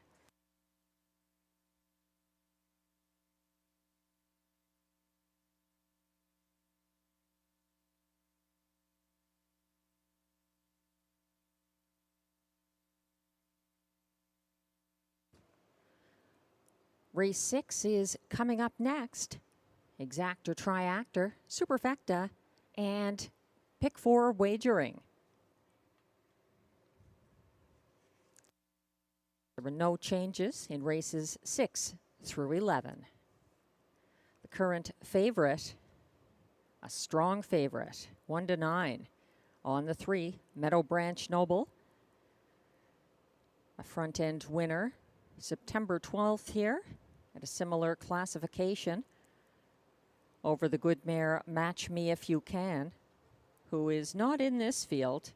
And the show finisher there was Eyes of Justice, who gets the 7-hole this race and is 22-1.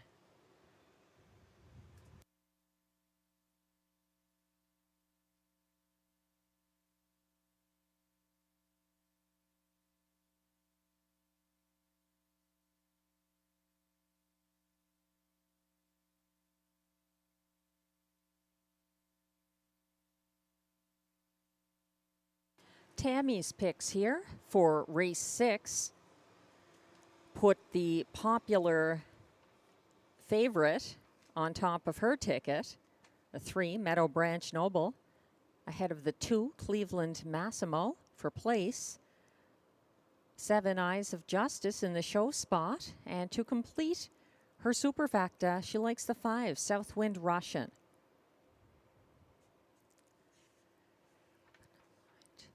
We do have an equipment change on 3, Duke La Victoire in race 7, going from open to blind bridle. There are no changes in race 6.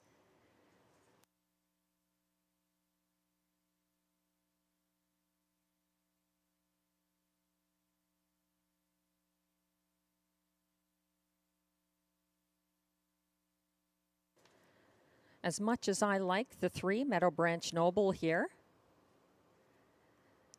especially with the class drop and the seasonal best victory of 154-4 here Thursday for Robert Shepard, I'm looking to the 2, Cleveland Massimo, 3-1 at the moment, who tipped second over from second last at the Rideau half last Thursday and was 3 wide around the stalling cover of Ciel Bleu on the final turn. He was gaining ground late in the field's co-fastest last quarter of 28-3. His 155-3 individual mile is his fastest ever on a 5/8 mile track. And Cleveland Massimo looks like Pascal Berube's choice over Mask of Zorro. The trotters are coming from the backstretch for the race 6 post parade.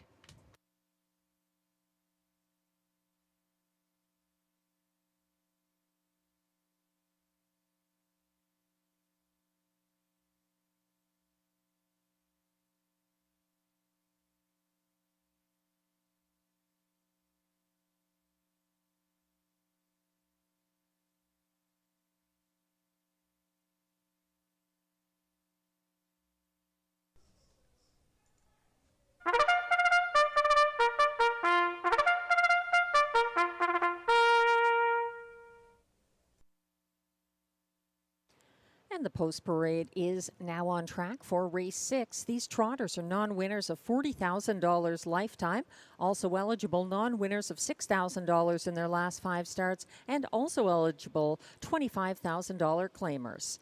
Allowances for fillies and mares, a purse of $7,800.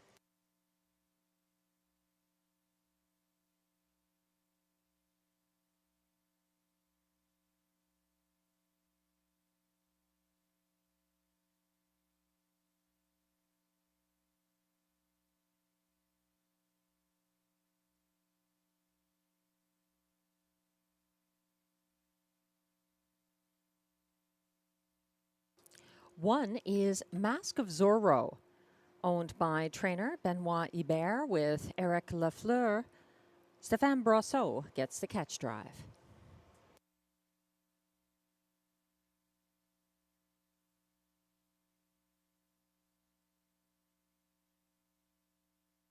Two is Cleveland Massimo, owned by trainer Jean-François Maguire with Julie Malenfant and Richard Legris, driven by Pascal Berube.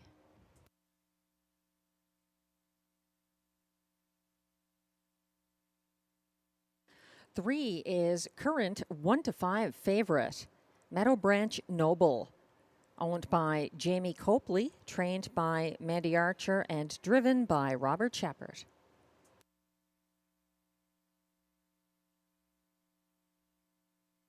Four is Wild Dream Men, owned by Kathleen Pelletier with Chantal Gravel, trained by Guy Gagnon, driven by Ryan Guy.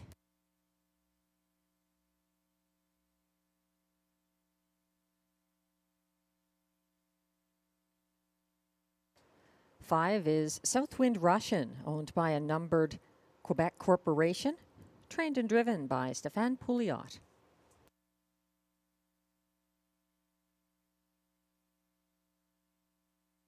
Six is Ciel Bleu, owned by Écurie Guy Gagnon with Gestion Louis La Tulipe, trained and driven by Guy Gagnon.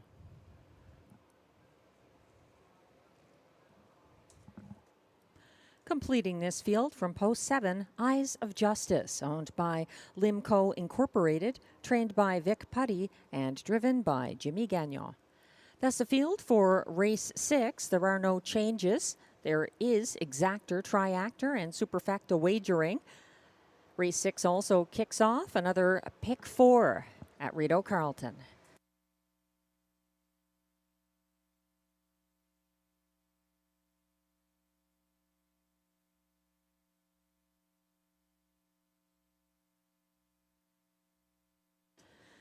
We're zooming in on 1-5 favorite, number 3, Meadow Branch Noble.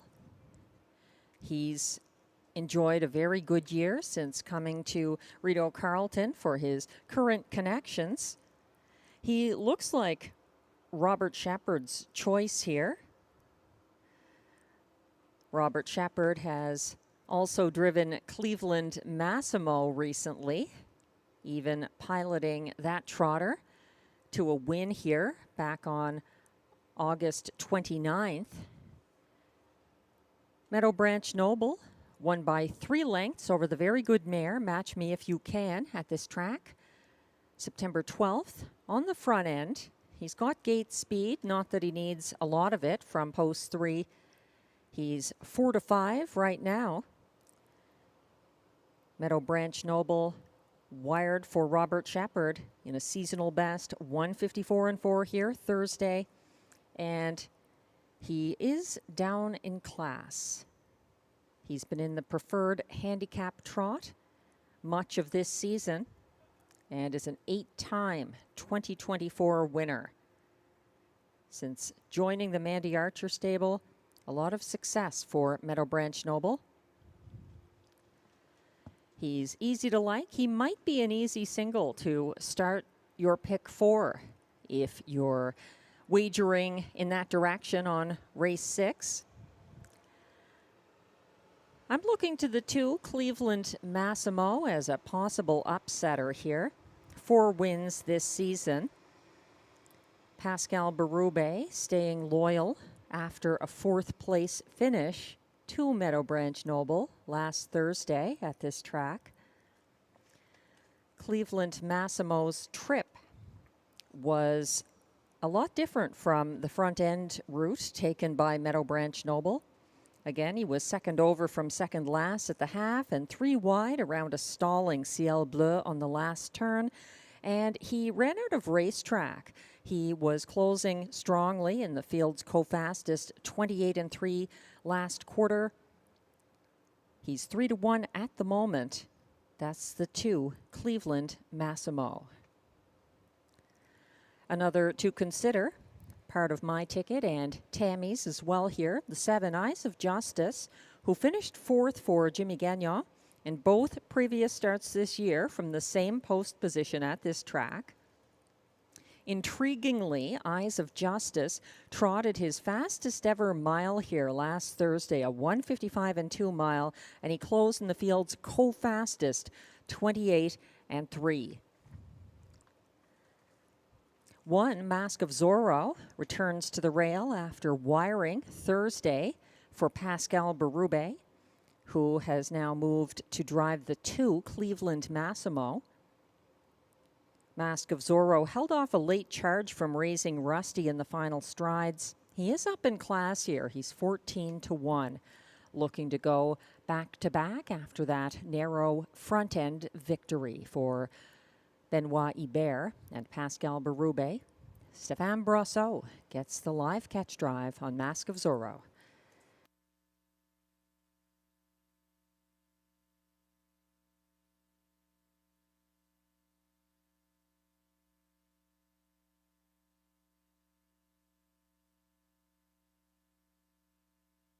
The starter has called the trotters for race 6. This is your last chance to wager on race 6, including the pick 4 that begins right here.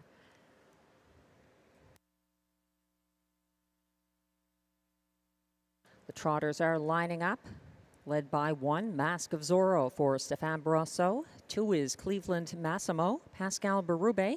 3, Meadow Branch Noble for Robert Shepard. 4, Wild Dream Men, Ryan Guy. 5, Southwind Russian, Stéphane Pouliot. 6, Ciel Bleu for Guy Gagnon. And on the outside, 7, Eyes of Justice, Jimmy Gagnon. They're gradually going behind the gate on the turn. Southwind Russian is trailing, but on the trot, the field is on the backstretch. They're all lined up. Southwind Russian getting in line late. Oh, he's jumped it off. The rest of them are off and trotting with Mask of Zorro leaving from the rail for Brosseau and striding out from post 3, Meadow Branch Noble for Robert Shepard, looking for another front end trip. 3rd early, Cleveland Massimo, and a first over move now in 4th from Eyes of Justice on the first turn. He's caught out there, sitting inside of him. That's Wild Dream Men, and then it's further back to Ciel Bleu after the miscue. The trailer is Southwind Russian. 28-3, first panel for 1-9 favorite. That's Meadow Branch Noble leading in front of the tote board with Mask of Zorro tightening up in the pocket. 3rd is Cleveland Massimo. 4th, Wild Dream Men. Single file 5th, Ciel Bleu, followed by Eyes of Justice. And in a whole world of hurt at the back, Southwind Russian has put himself in a hole once again with an early break. They reach the half in 58-2, led by Meadow Branch Noble. 29-4, second panel for the leader, keeping a length and a half ahead of Mask of Zorro with Cleveland Massimo,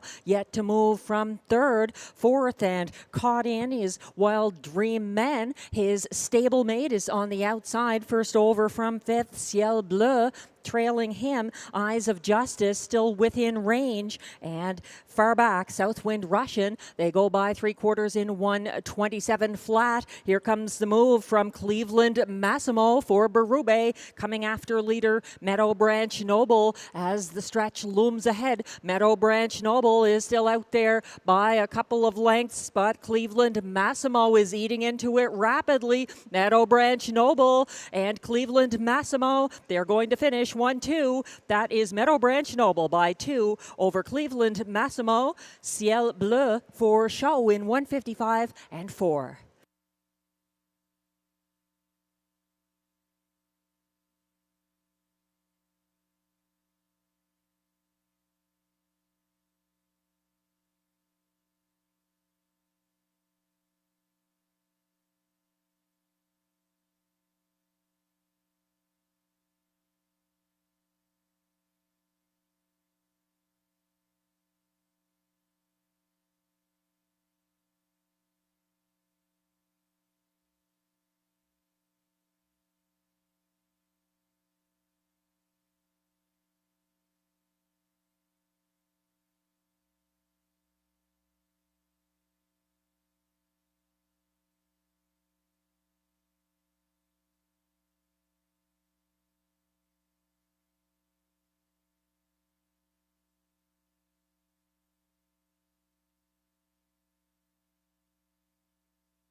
Unofficial results are posted for race 6, 1-9 favorite. Number 3, Meadow Branch Noble, wins again for Robert Shepard over 2, Cleveland Massimo, second. 6, Ciel Bleu, third at odds of 24-1.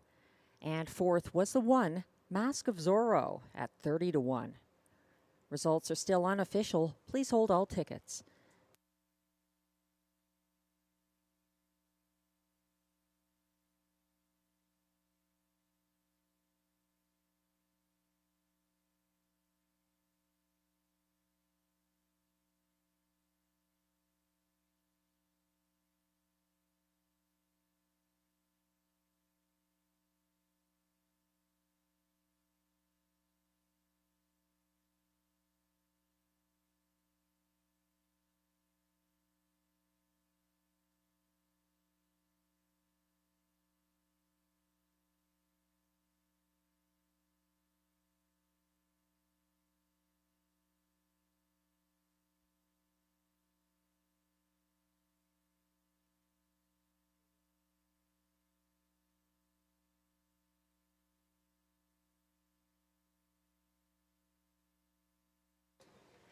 Now returning to the Rideau Carleton Winner's Circle, unofficial race 6 winner,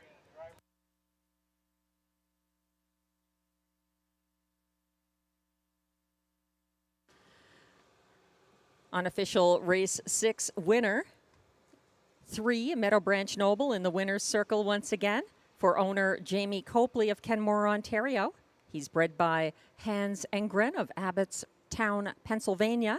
This 7-year-old bay gelding by Explosive Matter out of Wenmar's Memo is trained by Mandy Archer, driven to victory once again by Robert Shepard, 1:55 and 4. It's a 9th win this year for Meadow Branch Noble.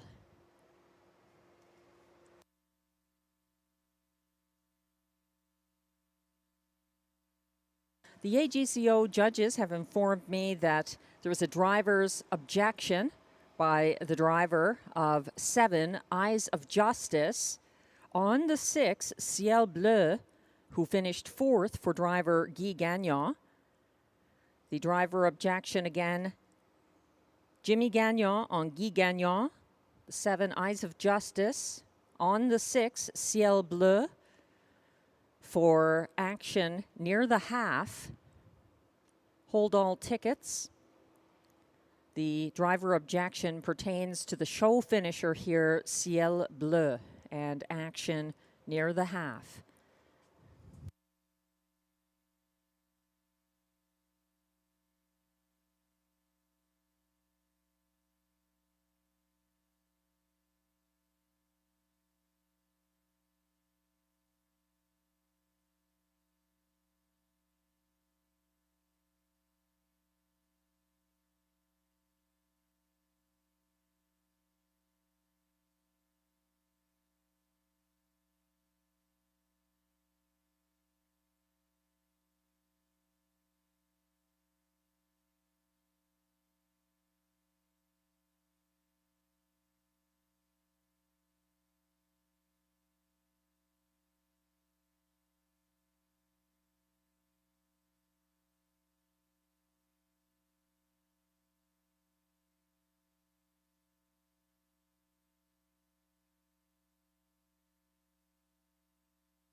The AGCO judges are continuing to review action near the half in race 6. The driver objection is by Jimmy Gagnon, driving Eyes of Justice, against the driver of 6, Ciel Bleu, Guy Gagnon. Ciel Bleu was third. So we're just waiting on the results as the judges speak with the drivers and review race footage from race 6.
Judges are reviewing this race with regard to the driver objection of the 7's driver, Jimmy Gagnon, against the driver of 6, Ciel Bleu.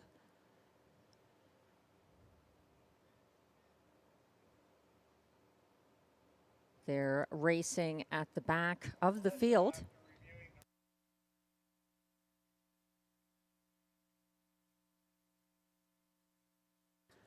The judges have just informed me that there is no change to the order of finish after speaking with both drivers and reviewing footage near the half in race 6. So the driver objection is disallowed and results will stand as posted in race 6.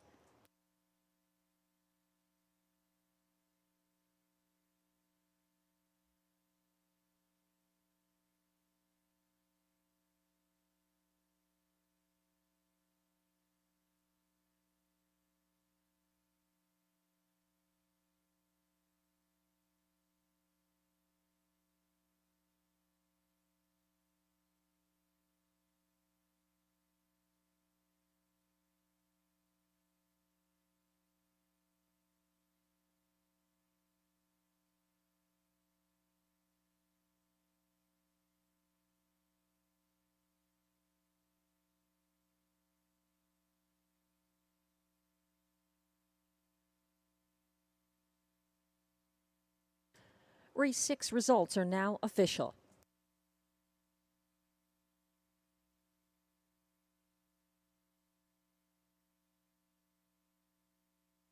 Three, Meadow Branch Noble pays $2.20 to win.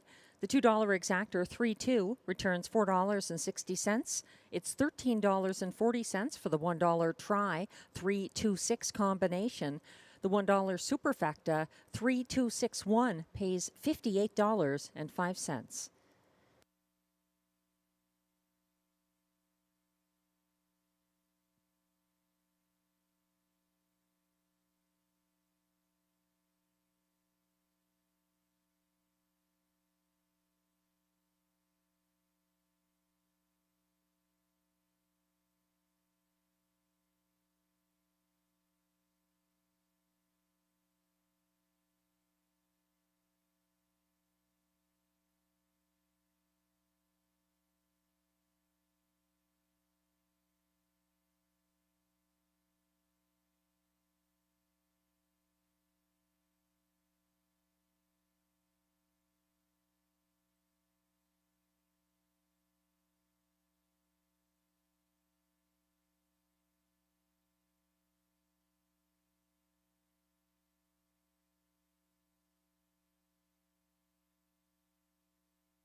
And the race 6 rundown is now posted. 1, Mask of Zorro finished 4th. 2, Cleveland Massimo was 2nd.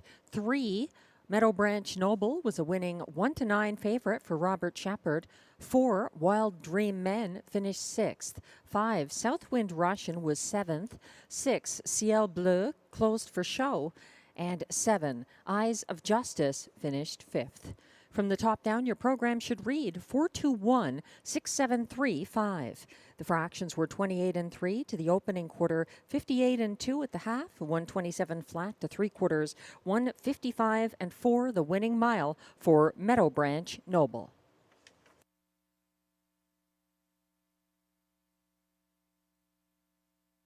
Coming up, race 7, our preferred handicap trot. And it is a special race for another reason as well. Race 7 is dedicated to Christopher Cirillo, who lost his life in a motorcycle collision on Friday, September 13th, 2024, on Highway 31. Christopher was 31 years old and an accomplished 11-year employee of Hydro Ottawa. He loved the horse races and was meant to be here tonight. He will be missed by family and friends. Race 7 is in memory of Christopher Cirillo.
The trotters are coming on track for the race 7 post parade. Race 7 is our preferred handicap trot feature.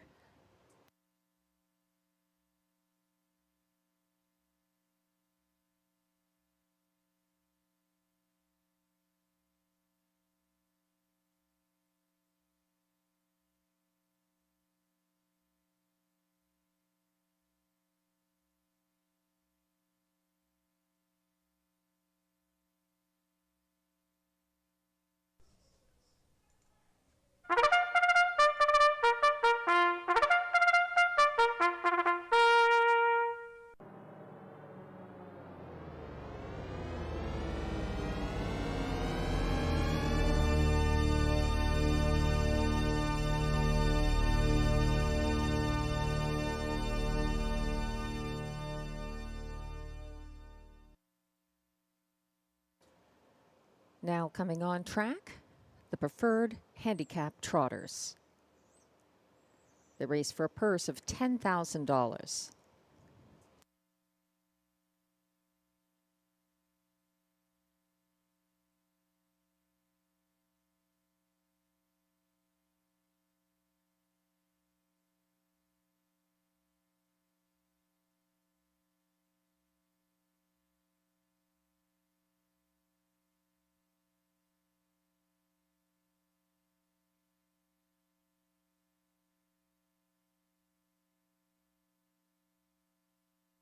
Leading the post parade is one Kinder Motown, owned by Régent Lemieux, trained by Denis Monguy, driven by Marie-Claude Auger.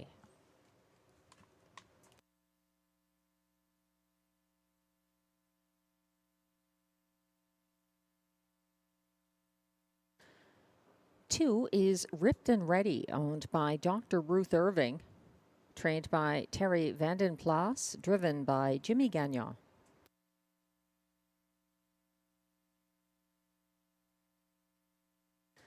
Three is Duc La Victoire, owned by Suzanne La Victoire, trained by André Lachance, driven by Jacques Baudouin.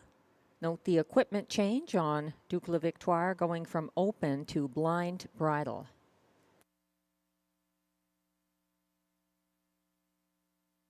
Four is the Great Emotion, owned and trained by Cassandra Lacourte, driven by Pascal Berube.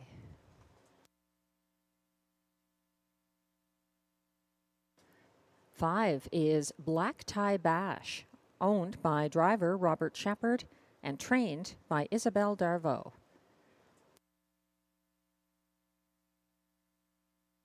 And completing the field is six, All Wrapped Up, owned by Sylvain Côté with Michel Legasse, trained and driven by Guy Gagnon.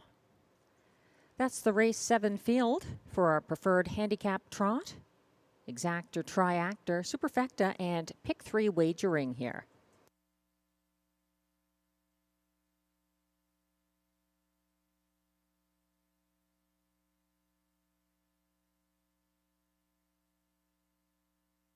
All Wrapped Up from post 6 is the current favorite in our preferred handicap trot.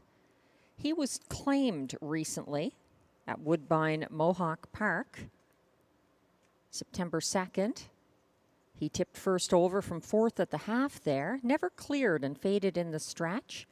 Now he's making his seasonal Rideau debut for Guy Gagnon. He looks sharp out there, and I was reminded by racing manager Peter Andrusak that All Wrapped Up made some history at Rideau Carleton. Going back a few years, he is a co-holder of the track record for 3-year-old trotting geldings. All Wrapped Up won here in 154-1 on July 21st, 2019. And while that mile has been equaled in 2022 by Twinbee Archie, it's never been surpassed by another 3-year-old trotting gelding. His record is intact, and people's memories of him are pretty good too. 6-5 at the moment on the 6, All Wrapped Up.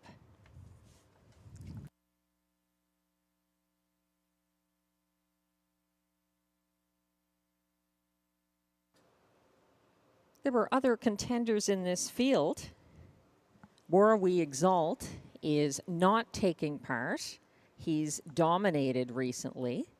So some of the others who have been dealing with him might have more of a chance here, including current 2-1 shot from post 5, Black Tie Bash.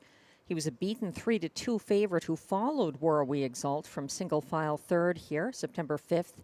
He made a first over move past the half and held off the Great Emotion in the stretch for place. The Great Emotion from post 4 is interesting. He looks like Pascal Berube's possible choice over Ripped and Ready. He was a 156 flat Mohawk winner, September 19th, 2023.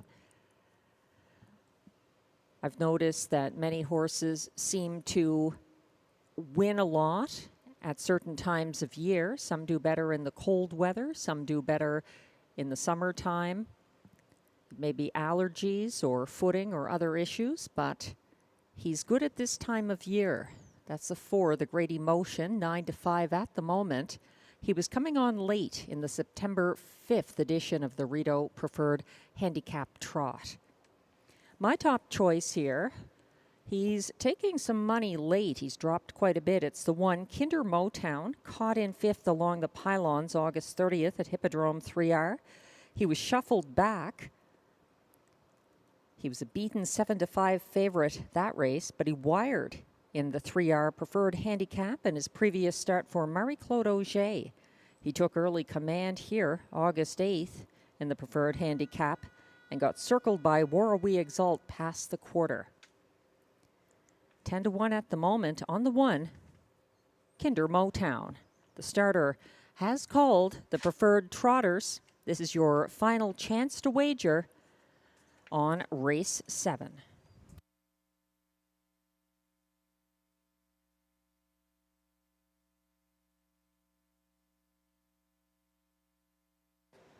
The trotters are lining up in front of the grandstand. One is Kinder Motown for Marie-Claude Auger. 2, Ripped and Ready, Jimmy Gagnon. 3, Duke La Victoire, Jacques Baudouin. 4, The Great Emotion, Pascal Berube. 5, Black Tie Bash, Robert Shepard. And 6, All Wrapped Up for Guy Gagnon.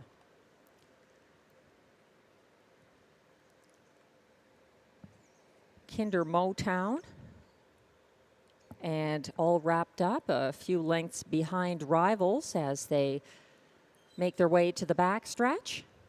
Everybody lining up now, ready for the start of race 7.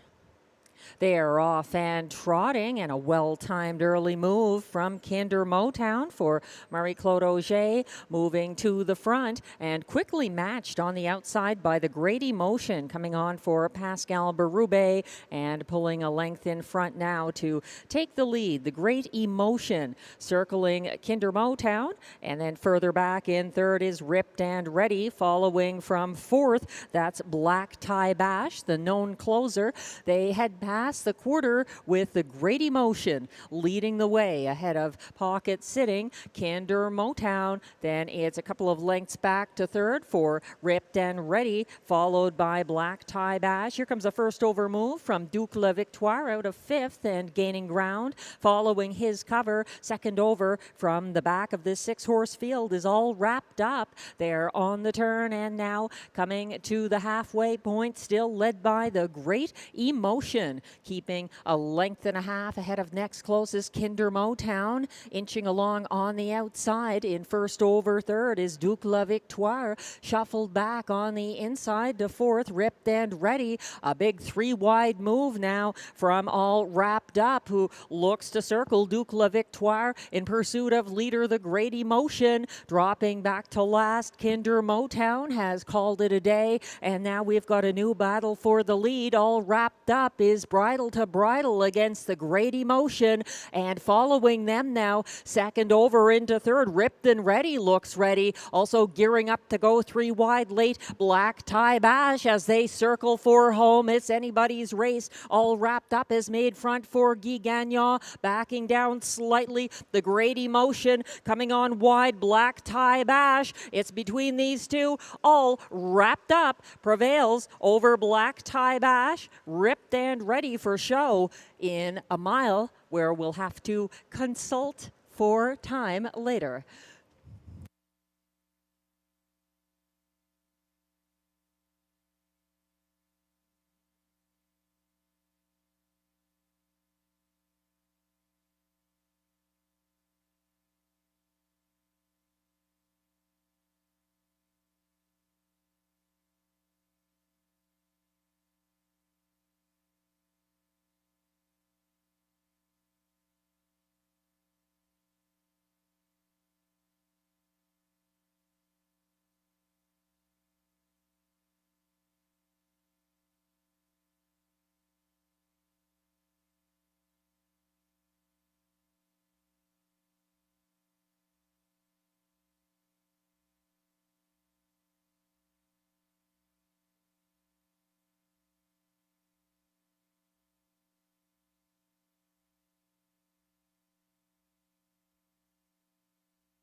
Unofficial results are now posted for race 7. Even money co-favorites finish 1-2. 6 all wrapped up. The race winner over 5 Black Tie Bash second. 2 Ripped and Ready close for show, and holding on for 4th was 4 The Great Emotion. Results are still unofficial. Hold all tickets.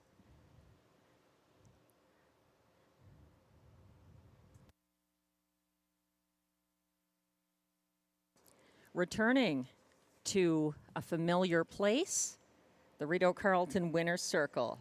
It's preferred handicap trot winner number 6, all wrapped up, an 8-year-old bay gelding by Archangel out of Jukebox Jackie, owned by Sylvain Cote of Joliette, Quebec, Michel Legacy of Terrebonne, Quebec.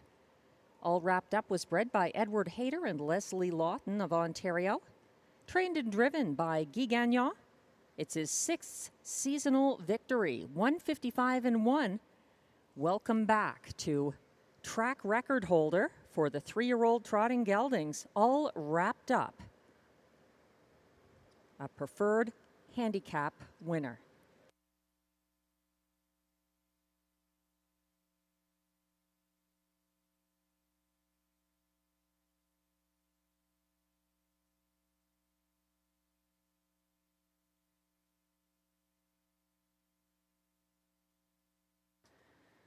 We apologize for the teletimer malfunction in race 7.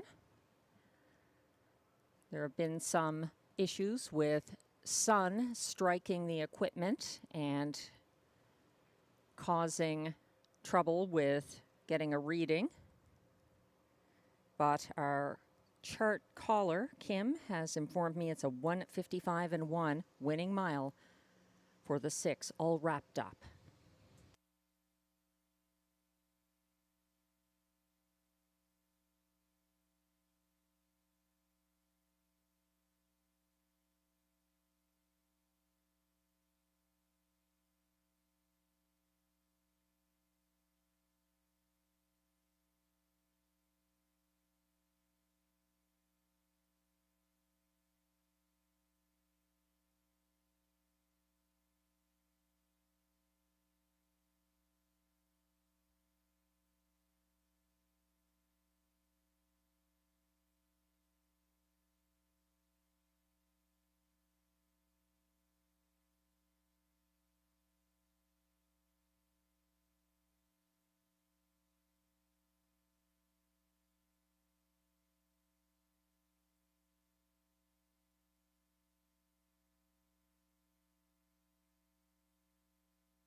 As we wait for race 7 to go official, just a reminder, the Little Brown Jug final, race 21 from the Delaware County Fair in Ohio, is coming up in 16 minutes. It can be watched and wagered on in the Rideau Carleton Simulcast Lounge. The current favorite from Post 2, Captain Albano for Todd McCarthy at 4-5. The other elimination winner has the rail. That's the 1 Captain's Quarters for Jody Jameson, 8-1 at the moment. That's in the upcoming Little Brown Jug final in the Rideau Simulcast Lounge. Race 7 is now official. Prices are posted. 6, all wrapped up, pays $4.20 to win. The $1 pick 4 pays $47.90 for 4 of 4, 2536. $9.58 if you had it for 20 cents. The $2 exactor here, 6.5 pays $7. It's $17.75 for the $1 try, 6.52, and the $1 superfecta pays $39.80 for the 6.524 ticket.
The race 7 rundown is now on your screens. 1, Kinder Motown was 6th. 2, Ripped and Ready was 3rd. 3, Duke La Victoire finished 5th. 4, The Great Emotion was 4th. 5, Black Tie Bash finished 2nd as even money co-favorite. And his fellow even money co-favorite, the 6, All Wrapped Up, makes a triumphant return to Rideau Carleton, winning for trainer-driver Guy Gagnon in 1:55.1. From the top down, your program should read 635-421. Fractions are unavailable. The winning mile, 1:55.1.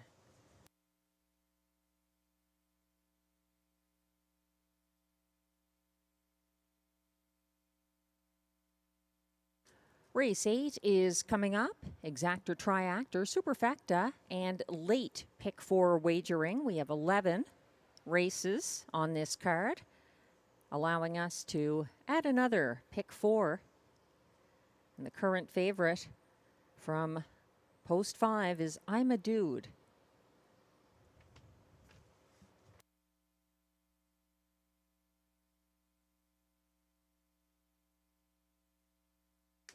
I'm a Dude has lots to like. He's making a quick turnaround. He advanced uncovered from 3rd on the first turn Sunday. He cleared Beef and Cheddar to take command at the quarter, and he got circled by Stonebridge Hermes. He sat the pocket, was loose in the stretch, and stung by Beef and Cheddar strides from the wire. He won on a similar class jump here on May 9th.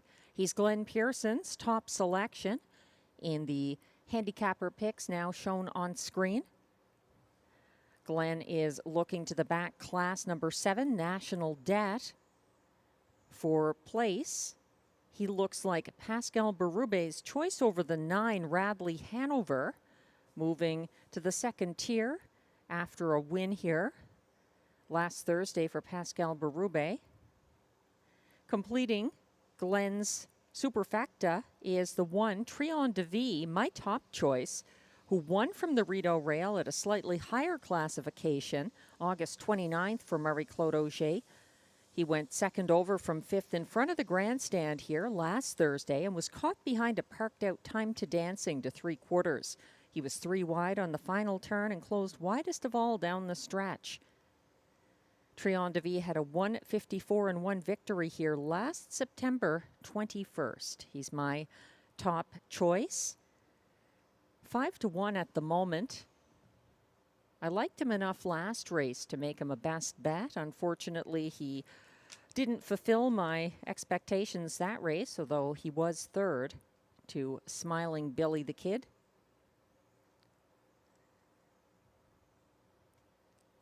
So Glenn and I using similar horses here, just different combinations in race 8, which has exactor triactor and superfecta wagering, and also kicks off our final pick 4 sequence. There were no changes in these final 4 races of the card.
And the post parade is coming on track for race 8. These pacers are non-winners of $900 per start in their last 10 starts, or $1,000 per start this year. The purse is $7,000.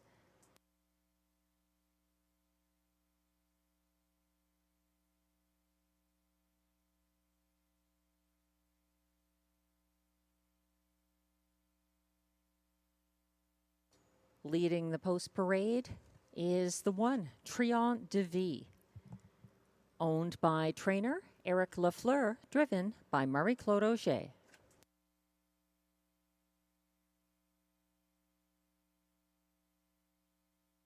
Two is the Colt, owned by Dawn and Gordon Lee, trained by Gordon Lee, driven by William Waugh.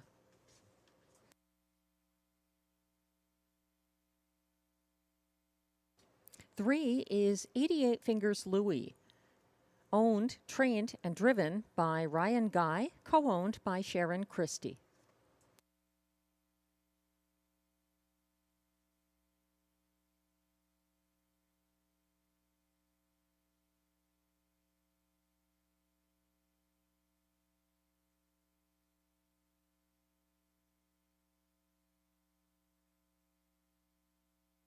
Four is Blue Moose, owned by Taylor Shepard and Nathan Darvo, trained by Isabel Darvo, driven by Robert Shepard.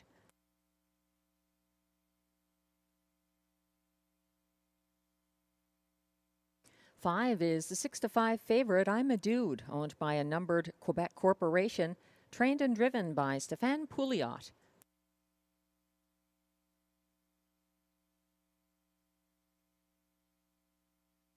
6 is Get Your License Liam, owned by Limco Incorporated, trained by Vic Putty, driven by Jimmy Gagnon.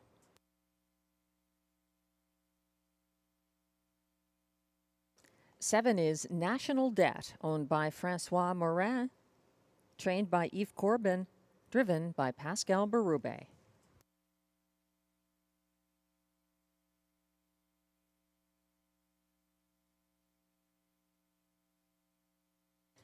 Eight is He's Got a Vendetta, owned by Elizabeth Adam with Aidan Keeley Griffiths, trained by John McMillan, driven by Kyle Forgy.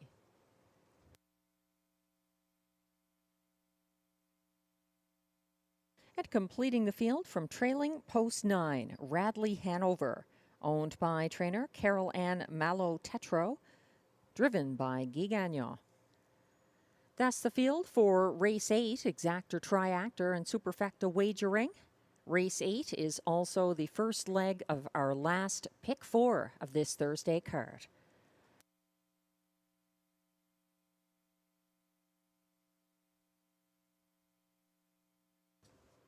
We're taking a closer look now at the 4 to 5 favorite, I'm a Dude. The quick turnaround sometimes signals an impending win. Stéphane Pouliot in the bike again. After I'm a Dude's near victory in his most recent start, there's no beef and cheddar in this race, and that's who I'm a Dude was playing cat and mouse with on Sunday.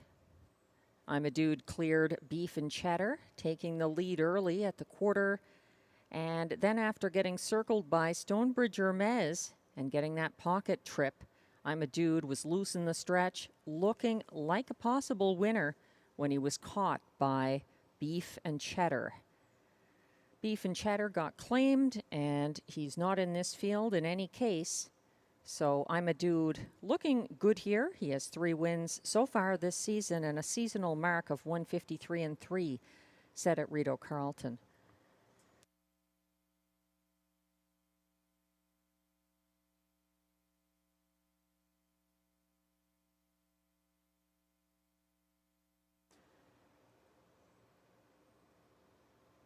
Driver choice is one of the things handicappers need to look at, and there have been a few driver choices made here. National Debt looking like Pascal Berube's choice over Radley Hanover.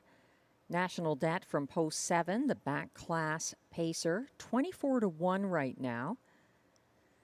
Whereas Radley Hanover gets the driving services of Guy Gagnon, never a bad thing. But Pascal Berube was aboard Radley Hanover for that September 12th win here. So it's interesting that he does make the move to National Debt, who won for him from post 5 at a lower classification on August 11th from off the pace. National Debt, a very classy animal, even at age 13, having that lifetime mark of 149-4 and earnings of over $764,000 in his career.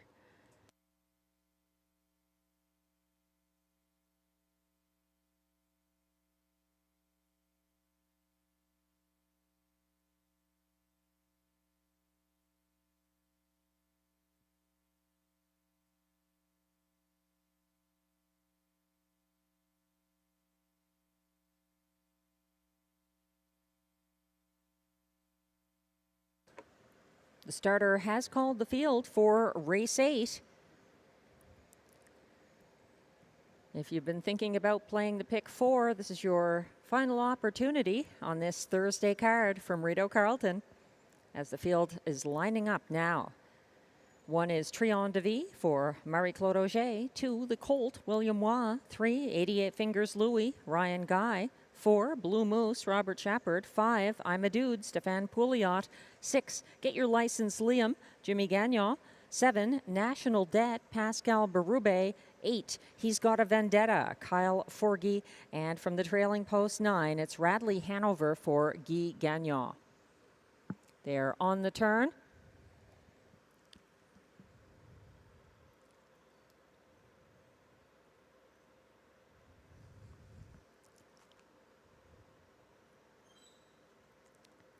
Entering the backstretch. there, off and pacing, and putting the rail advantage to his advantage. Trion de Vie leaving for Marie-Claude Auger on his outside early. Second, that's 88 Fingers Louis, and third along the pylons is the Colt, caught wide early and now backing down from a first over bid to settle fourth along the pylons. Get Your License, Liam, as they round towards the opening quarter, led by Trion de Vie, getting there in 27 and 3, and leading by 2 lengths. Make that 3 expanding lengths down the stretch. Trion de Vie freewheeling on the front end ahead of 88 Fingers Louis. Back in third is the Colt, gapping in fourth. That's Get Your License, Liam, followed by Blue Moose, who looks to step first over from fifth and tow Radley Hanover into it second over on the second turn from third from last. Caught inside of him, that's I'm a Dude. They went by the half in 56 and 3. Trion de Vie leading. The Colt is now moving first over into second to challenge, keeping pace from third on the inside. 88 Fingers Louis, second over. Fourth, that's Blue Moose. Caught in, back in fifth along the pylons is Get Your License, Liam, as they continue on to 3/4, getting there in 125 flat. The Colt is pressing the pace as Trion de Vie fights on the lead and looking to tip wide now. Shepard guides Blue Moose to the outside for the stretch drive. They are headed towards the wire. Trion de Vie getting swallowed up late. Coming on, Blue Moose up the inside. 88 Fingers Louis. 88 Fingers Louis and Ryan Guy finish ahead of Trion de Vie and Blue Moose, 154 and 2.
Unofficial results are posted for race 8. 3, 88 Fingers Louis pulls the upset at 12-1 for Ryan Guy. Second was 1, Trion de Vie. Third was 4, Blue Moose.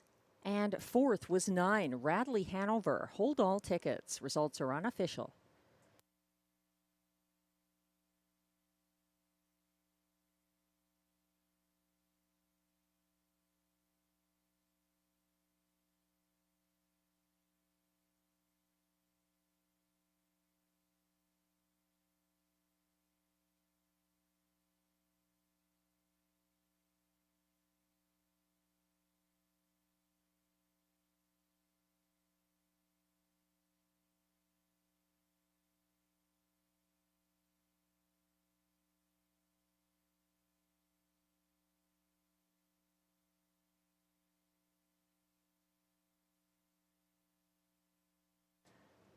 Now coming back to the Rideau Carleton Winner's Circle, unofficial race 8 winner, number 3, 88 Fingers Louis.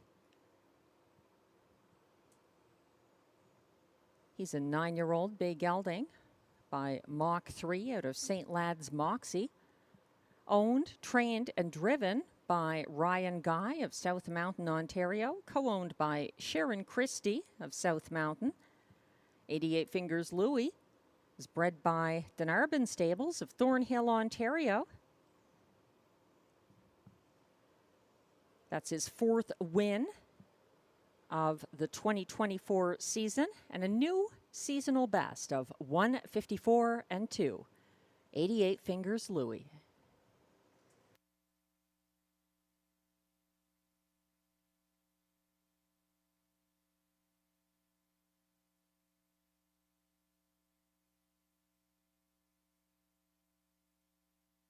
Race 8 is now official.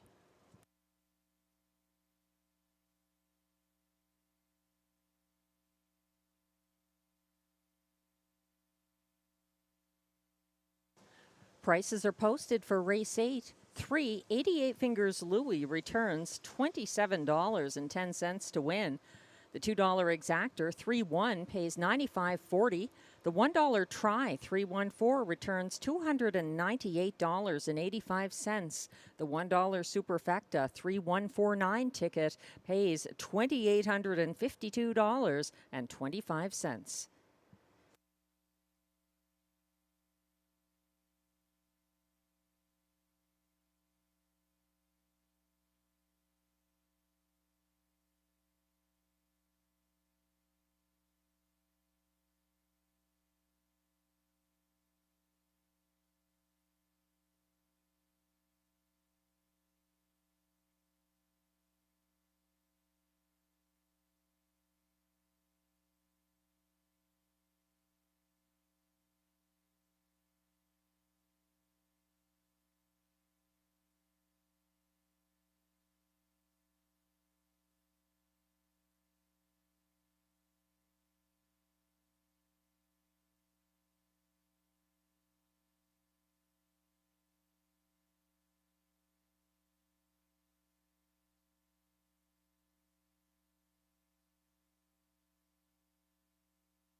The race 8 rundown is now posted. 1, Trion de Vie was second. 2, the Colt finished 8th.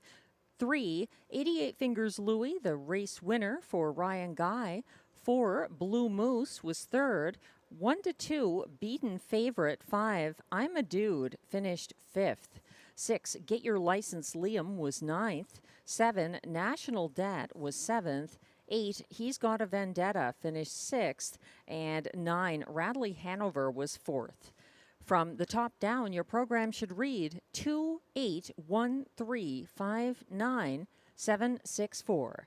The fractions were 27 and 3 to the opening quarter, 56 and 3 at the half, 125 flat to 3/4, 154 and 2 the winning mile in a seasonal best victory for 88 Fingers Louie.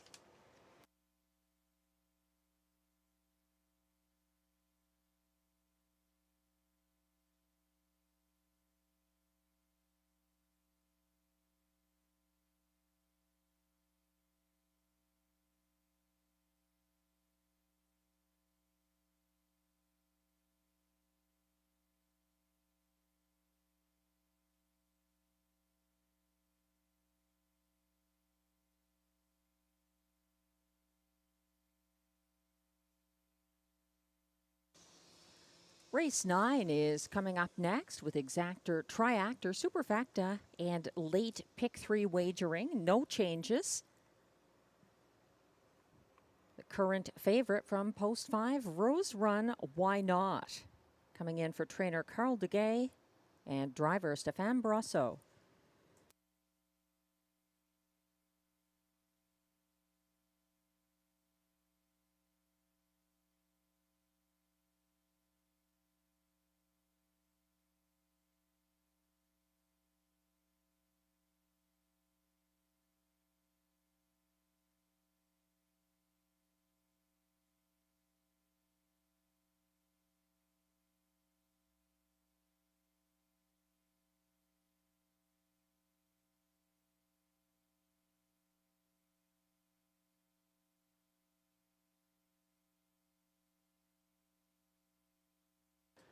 As we wait for the race 9 post parade, the Little Brown Jug final has been decided. 3-5 favorite, Captain Albano, the winner over second place Mirage Hanover, and Legendary Hanover finished third. 150-1, Captain Albano winning the jug.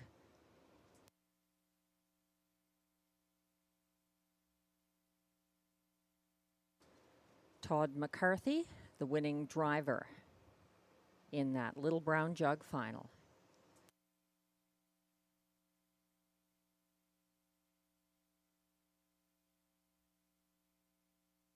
Just a reminder to those who enjoy the simulcast lounge here at Rideau Carleton, our on-track, free-to-play handicapping contest on Saturday nights with Tammy Forgy has a jackpot that's reached $900, and anyone can enter, but you must be on track to play on Saturday night here at Rideau Carleton.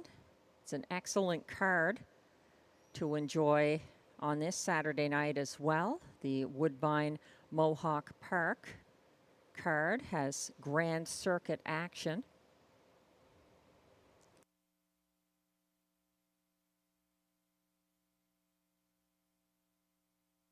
The Mohawk Million is race 10 Saturday night with the top 2-year-old trotters. There's also the Metro Pace, the Canadian Trotting Classic, and lots more to watch and wager here in the Ottawa area in our simulcast lounge while taking part in Tammy's contest.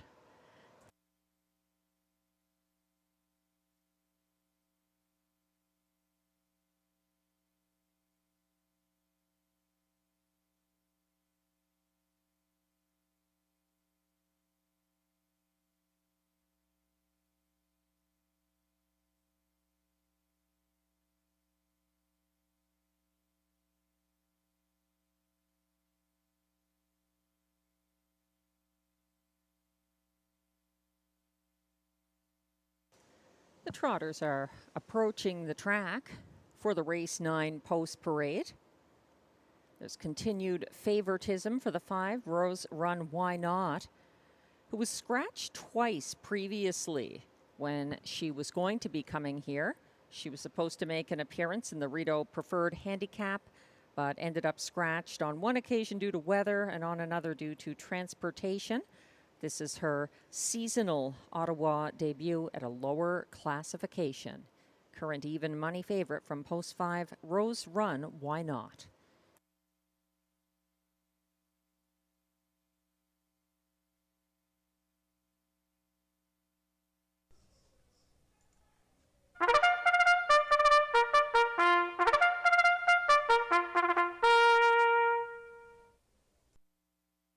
And the post parade is now on track for race 9.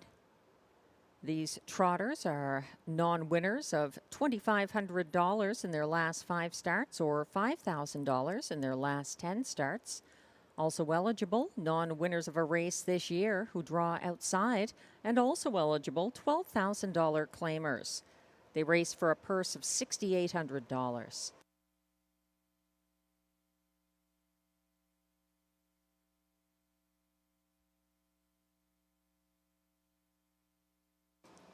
One is Last Try, owned by trainer-driver Jerome Lombard.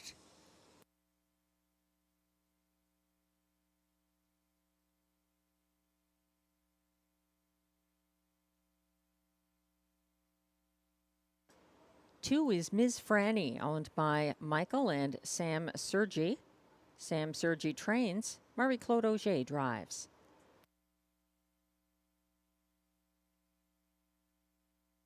Three is Spicy Redhead, owned and trained by Nathalie Seguin, driven by Guy Gagnon.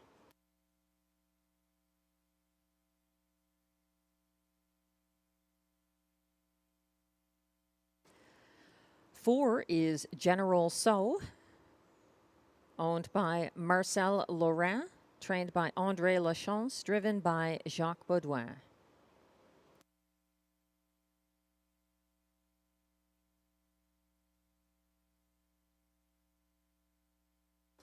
Five is the 7-5 current favorite Rose Run Why Not, owned by Investissement KFB and trainer Carl Degay, driven by Stéphane Brosseau.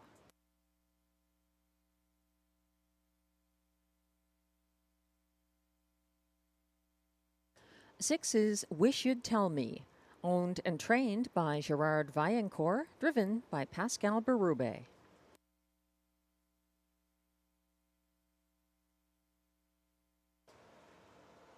Seven is Donna Tover, owned by John McMillan, who also trains. Jimmy Gagnon is in the sulky.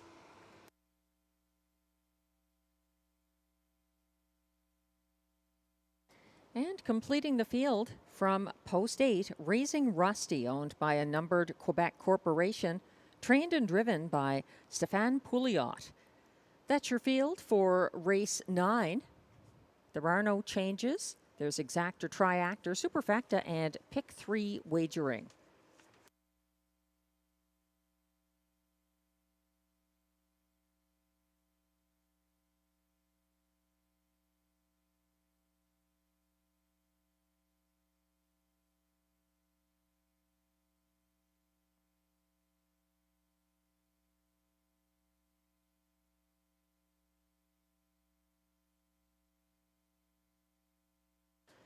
We're taking a closer look at Rose Run Why Not. She's the consistent favorite here at odds currently of 3-2 from post 5. Rose Run Why Not, as previously mentioned, was going to race a couple of times in our preferred handicap, but couldn't make it due to transportation or weather issues. She's the winningest of this field this season, and now arrives at Rideau Carleton at a lower classification than originally. She gets that class relief after getting away last on Friday at Hippodrome 3R. She was second over late behind a slowing. That's Hooligan. Nobody was going to catch the winner that race, Royalty Beer. His lead was too great. And now Rose Run Why Not gets the winningest post for Rideau Trotters this meet. She's 3-2 at the moment. Rose Run Why Not for Stéphane Brosseau.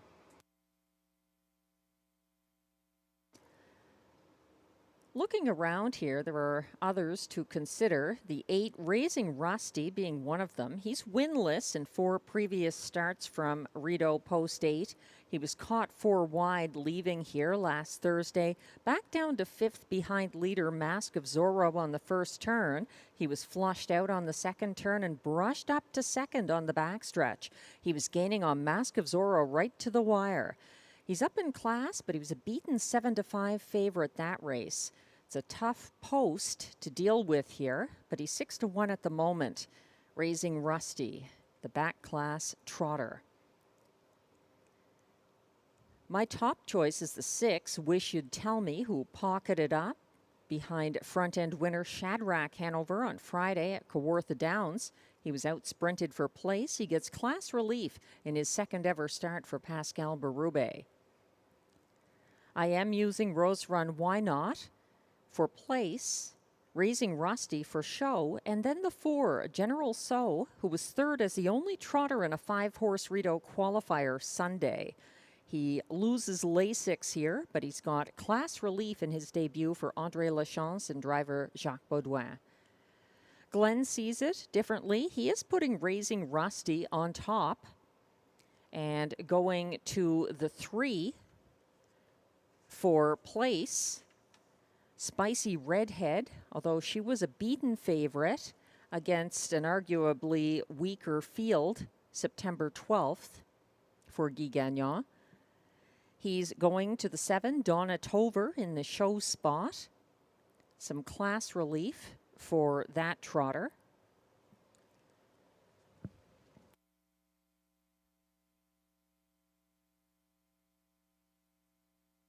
The one that could be under the radar at 13-1 is the one Last Try.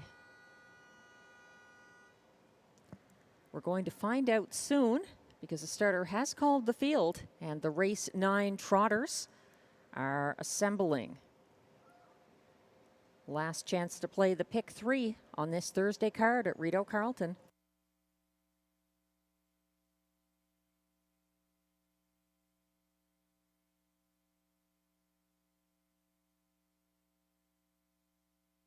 The trotters are lining up. 1 is Last Try, Jerome Lombard. 2, Ms. Franny, Marie-Claude Auger. 3, Spicy Redhead, Guy Gagnon. 4, General So for Jacques Baudouin. 5, Rose Run Why Not, Stéphane Brasseau. 6, Wish You'd Tell Me, Pascal Berube. 7, Donna Tover for Jimmy Gagnon. And on the outside is 8, Raising Rusty for Stéphane Pouliot, who spots the others a few lengths coming off the turn, approaching the backstretch.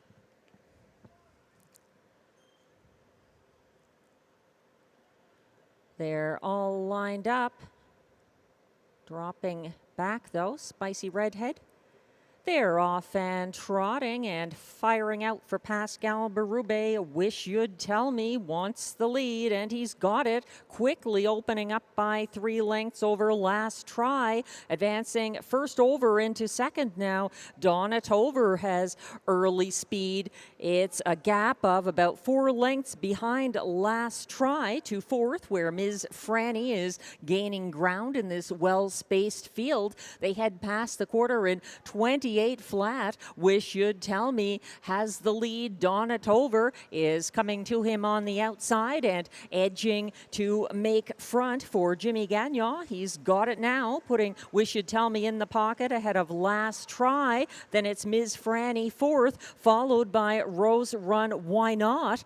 And making the move now, first over from fourth. Ms. Franny is looking to gain ground as they headed past the half. 57 and 2, the clocking there, with Donna Tover leading by just over a length. Wish You'd Tell Me sits the pocket. Now moving on the outside, first over into third. Ms. Franny shuffled back fourth on the inside. Last Try, second over from fifth. Rose Run Why Not is gaining ground. Sixth, caught along the pylons, is General So. To that one's outside. Third from last and third over, Spicy Redhead. And a long way back to try to make up ground, Raising Rusty. 3/4 reached in 1:26 and 4. Donna Tover leads at the top of the stretch, exiting the pocket. Here comes Wish You'd Tell Me for Pascal Berube, looking for room up the inside. Last Try, they're chasing Donna Tover to the wire. Donna Tover quickly confronted by Last Try up the inside, but it's Donna Tover finishing ahead of Last Try, and Wish You'd Tell Me for show in 1:57 and 1.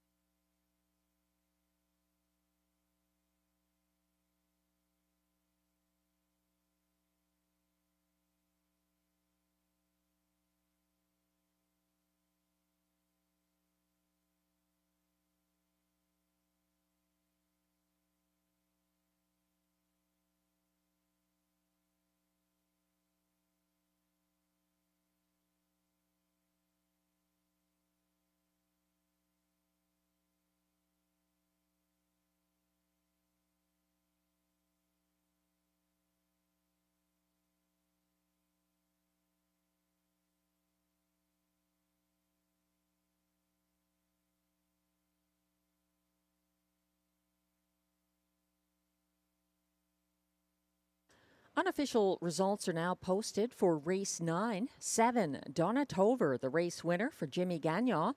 Second, at odds of 25 to 1, was the 1, Last Try. The show finisher was the 6, Wish You'd Tell Me. And getting up for fourth late was even money favorite number 5, Rose Run Why Not. Results are still unofficial. Hold all tickets.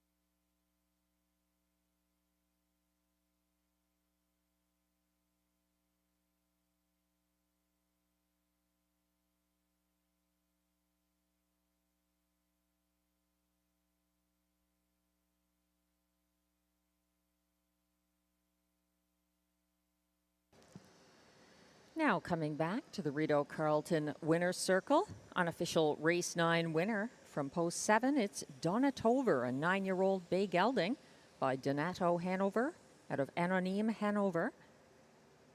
Bred by Hanover Shoe Farms Incorporated of Hanover, Pennsylvania. Owned and trained by John McMillan. Driven to victory by Jimmy Gagnon.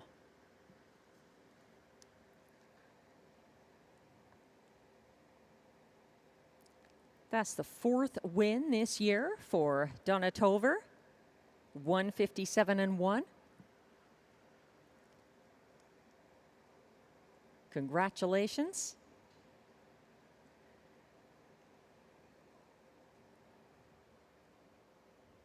And race 9 is now official.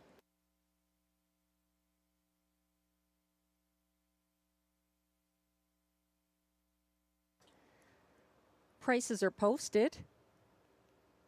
7, Donna Tover pays $16 to win. The 20-cent pick 4 ending here, 4 of 4, pays $58.88 for the 3-6-3-7 combination. $294.40 if you had the $1 pick 4. The 20-cent pick 5, 5 of 5, 5-3-6-3-7, pays on 5 of 5. $155.43. Again, that's the 20-cent pick 5. The $1 pick 3, 637, 3 of 3 pays $419.70. The $2 exactor here, 7-1, pays $572.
The race 9 rundown is now on your screens. 1, Last Try, finished second.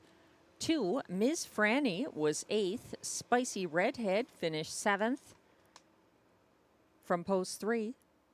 4, General So was 5th. 5, Rose Run Why Not was 4th as beaten even money favorite. 6, Wish You'd Tell Me finished 3rd. 7, Donna Tover, the race winner for Jimmy Gagnon and John McMillan. And the 8, Raising Rusty, was 6th. From the top down, your program should read 28754316.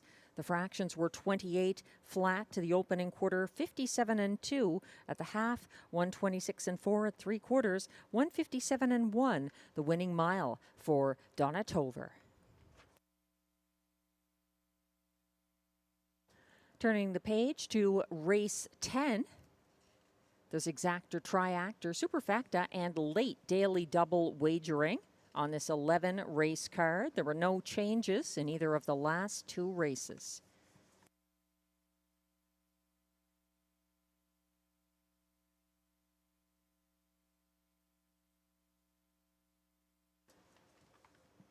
On screen, just a photo showing the 4th place finisher, 5, Rose Run Why Not, with the red hood for Stéphane Brassot on the outside. Finishing just ahead of 4, General So on the inside for Jacques Baudouin, who ended up 5th in race 9.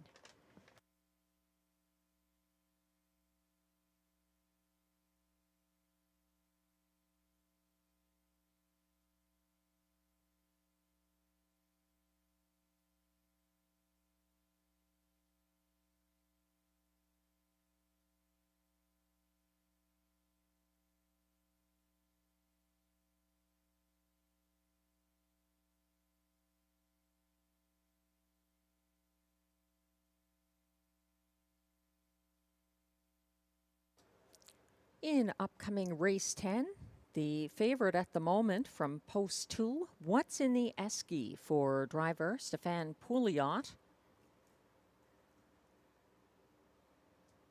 This gelding was a pace setter here, September 12th. Overtaken late. He was a beaten favorite, ending up 4th in that mile behind Giddy Up Max. He remains at a similar classification to that finish. This is a somewhat wide open race, and I'm looking to current 17 to 1 shot. Number 4, Trouble with the Curve, who makes his first ever start for Pascal Berube. He gets some post relief. He's a front end loving gelding. He's the winningest of this field in 2024. He was single file 7th to the opening quarter Friday at Hippodrome 3R and got covered up and shuffled to last on the second turn. He was 3 wide from 3rd over late.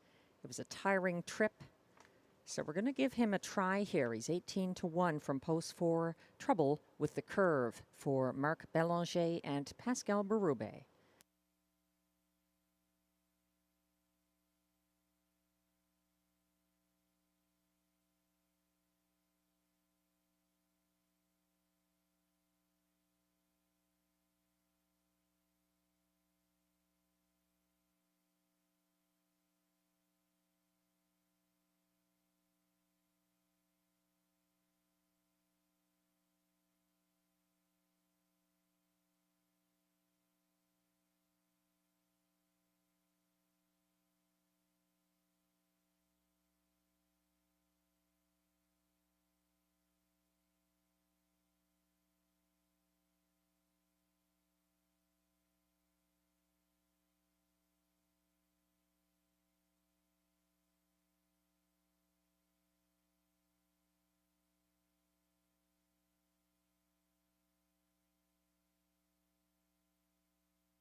The Pacers are approaching the track for the race 10 post parade.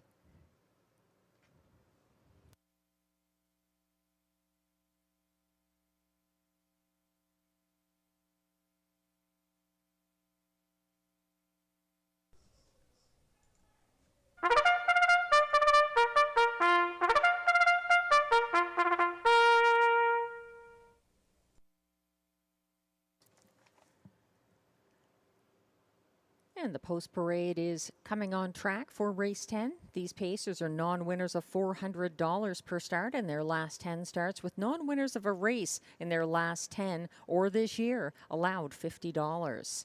The purse is $6,100. Allowances for fillies and mares.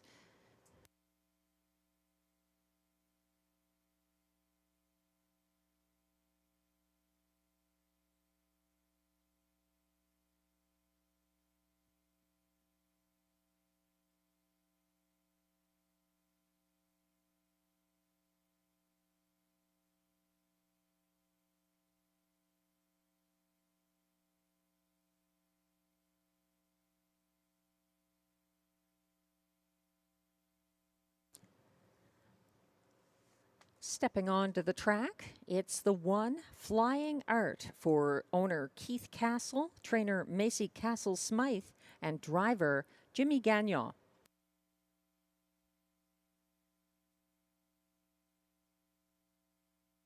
He's the 8-5 co-favorite with the 2. What's in the Esky, owned by trainer Melanie Plourde, driven by Stéphane Pouliot.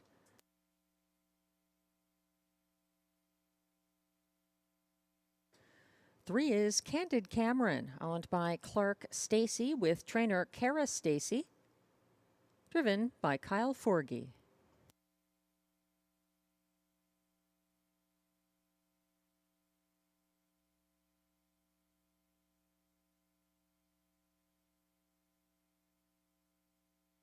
Four is Trouble with the Curve, owned by Adrian Doré, trained by Marc Bélanger and driven by Pascal Berube.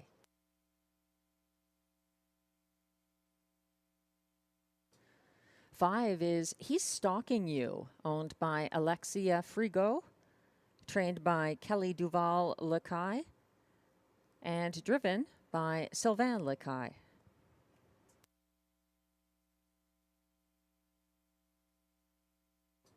Six is Shadow Margot, owned, trained, and driven by Ryan Guy.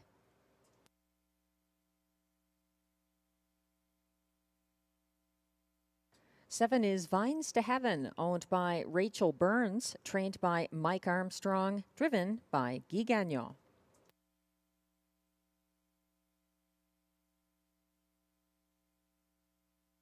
And completing this field from post 8, it's Uber Hanover, owned by Nicole Corbin, trained by Yves Corbin, driven by Robert Shepard. That's your field for race 10. Exactor, Triactor, Superfecta, and late daily double wagering. Yes, we have 11 races, hence the late daily double kicking off here. It's back and forth between the 2 inside horses as to who's the favorite. The 2, What's in the Esky, taking early money, and now Flying Art, the even money favorite. Interestingly, he loses Robert Shepard to Uber Hanover.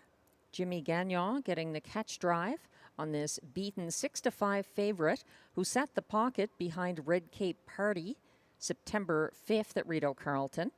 Flying Art tipped first over from third on the backstretch and was involved in a brief duel on the last turn.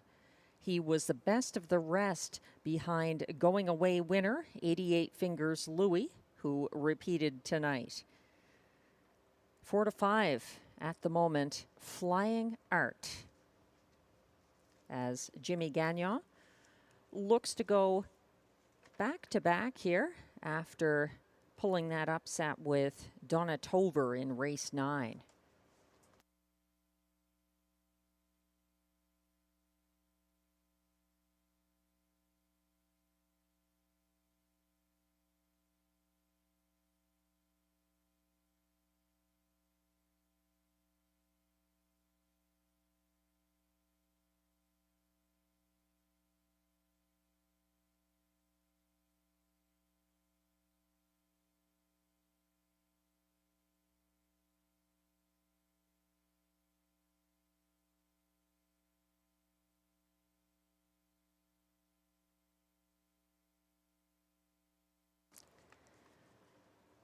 What's in the Esky from post 2 cleared Uber Hanover to grab the early lead here last Thursday. He was under pressure from a first over winner, Giddy Up Max, on the final turn.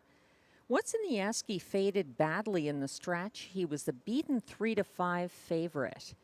And he was the early favorite tonight from post 2 for his regular driver, Stefan Pouliot. He's drifted up to 5-2 at the moment. From the rail, Flying Art, the even money favorite for Jimmy Gagnon. Another I'd think about here is the 7, Vines to Heaven. She and Guy Gagnon closed in the field's fastest 29 flat here Thursday in a second over trip behind the first over winner, Giddy Up Max. She was best of the rest.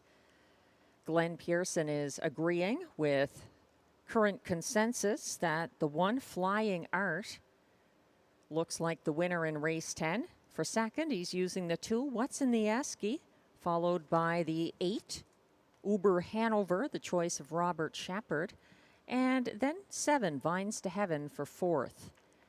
I'm trying the 4, Trouble with the Curve, on the addition of Pascal Berube after a somewhat troubled trip, or certainly a traffic issue, I would say, September 13th, Friday at Hippodrome 3R.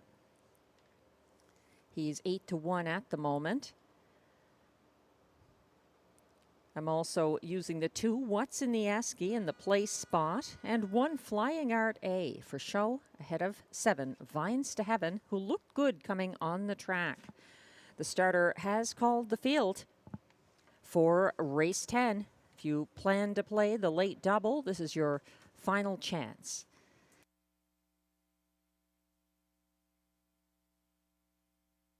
The Pacers are lining up in front of the Rideau Carleton Grandstand for race 10. 1 is Flying Art for Jimmy Gagnon. 2, What's in the Esky, Stefan Pouliot. 3, Candid Cameron, Kyle Forgy. 4, Trouble with the Curve, Pascal Berube. 5, He's Stalking You, Sylvain Lecaille. 6, Chateau Margaux, Ryan Guy. 7, Vines to Heaven, Guy Gagnon. And 8 on the outside, Uber Hanover for Robert Shepard. They're on the turn. Headed on to the backstretch, Chateau Margaux, the last to get in position. They're quickly approaching the start.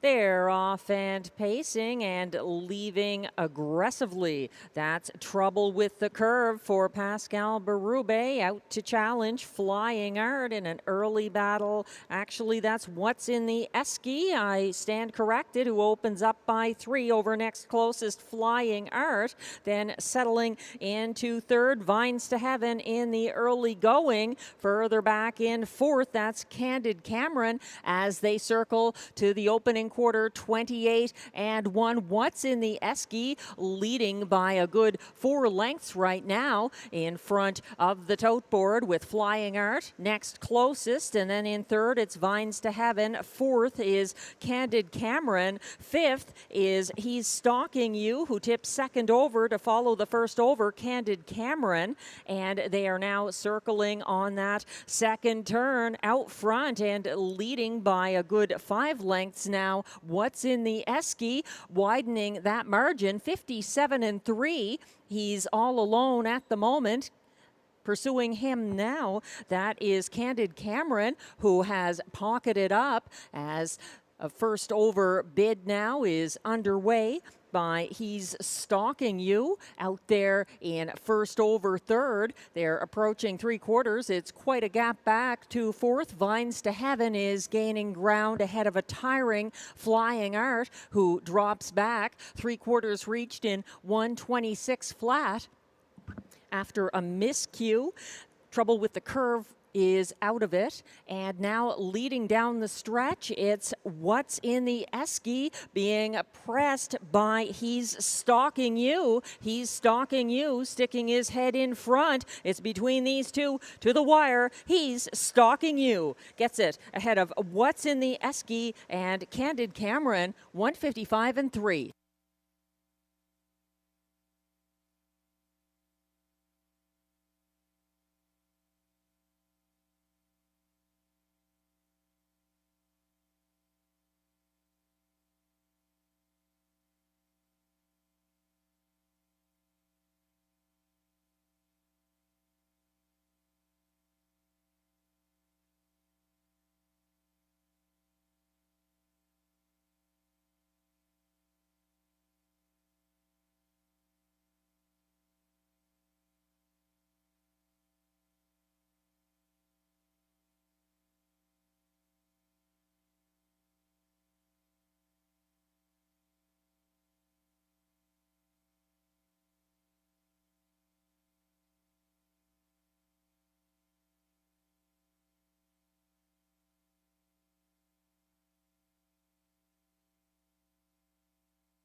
Unofficial results are now posted for race 10. 5, He's Stalking You, the race winner for Sylvain Lequet. Second, 2, What's in the Esky. Third, 3, Candid Cameron. And closing for fourth was 7, Vines to Heaven. Hold all tickets. Results are unofficial.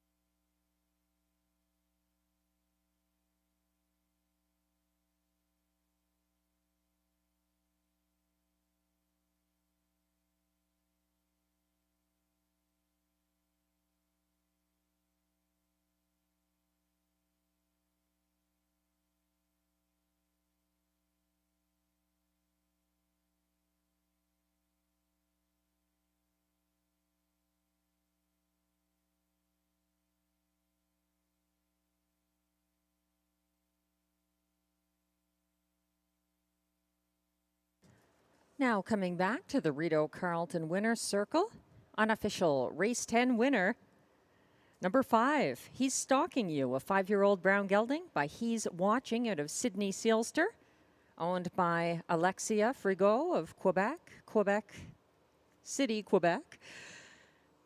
He's Stalking You was bred by Sydney Weaver of Acton, Ontario, trained by Kelly Duval Lequet, driven to victory by Sylvain Lequet.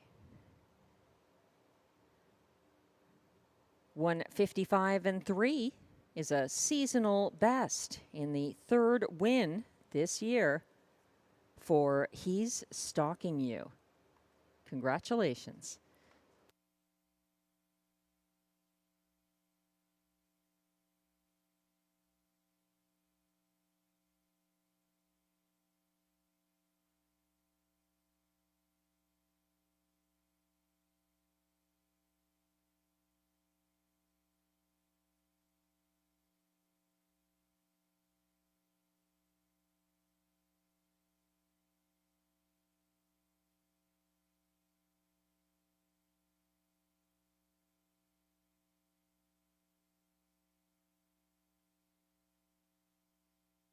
And race 10 is now official.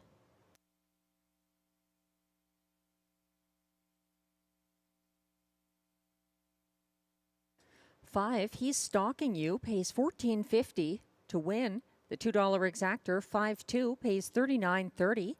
It's $108.45 for the $1 triactor, 5-2-3.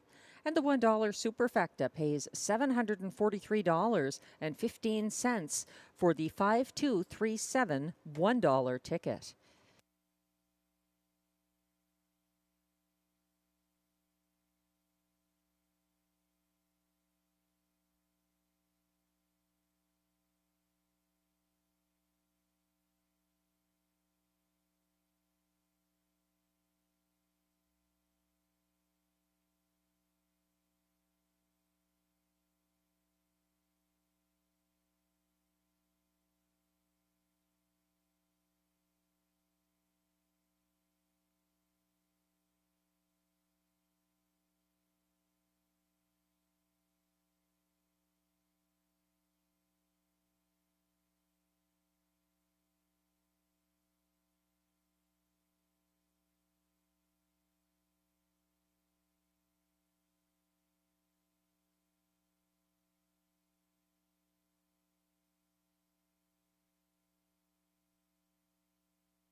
And the race 10 rundown is now posted. Even money favorite number 1, Flying Art, finished 8th and was placed 7th. 2, What's in the Esky, was 2nd. 3, Candid Cameron, 3rd. 4, Trouble with the Curve, was 7th, placed 8th. He made an early miscue, and as mentioned, was further back. He dropped back after making an early bid this race. In any case, the 5, He's Stalking You, was the race winner for Sylvain Lacaille. 6, Shadow Margot, was 6th. 7, Vines to Heaven, was 4th. And 8, Uber Hanover, 5th. From the top down, your program should read 8P7, 2, 3, 7P8, 1, 6, 4, 5. The fractions for race 10 were 28 and 1 to the opening quarter, 57 and 3 at the half, 126 flat at 3/4, 155 and 3 the winning mile for He's Stalking You.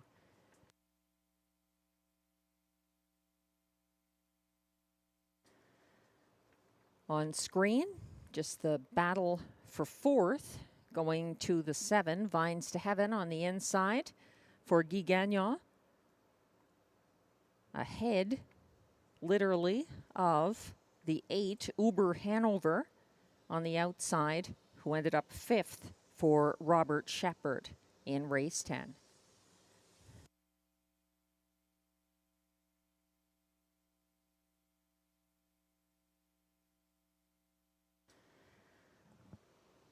Coming up, race 11, the last of this Thursday card. Thanks very much to everyone who joined us on track at the OTB or online. It's been a perfect afternoon for racing. We hope you can join us again on Sunday at 6:30.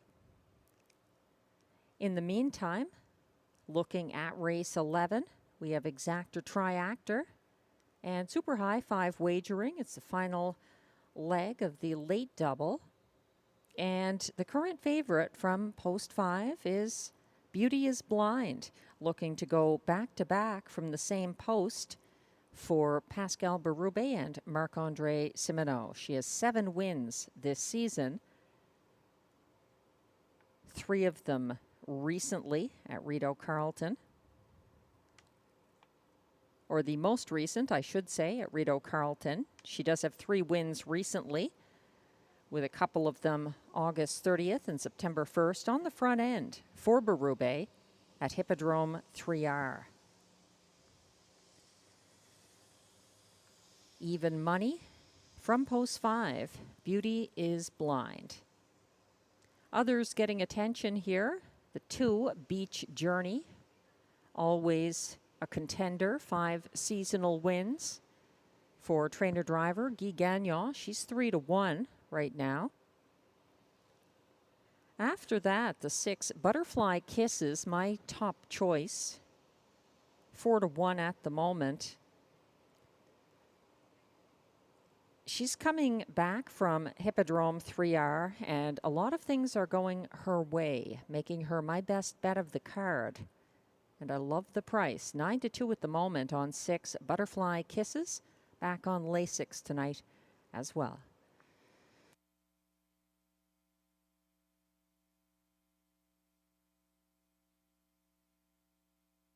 The post parade will be coming on track shortly for race 11.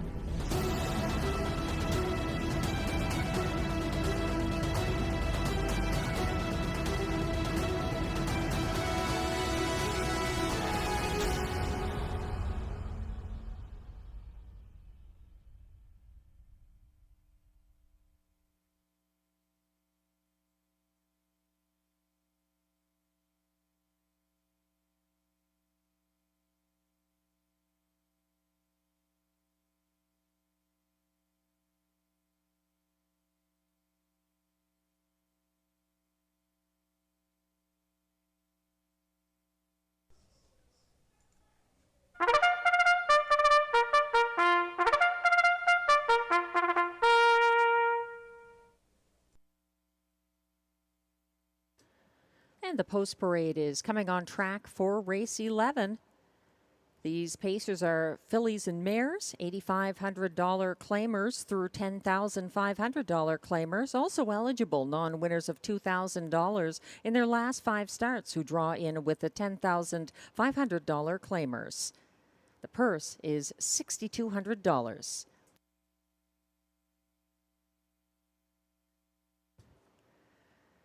As John McMillan would say, it's the Robbie D'Alessandro pace in race 11.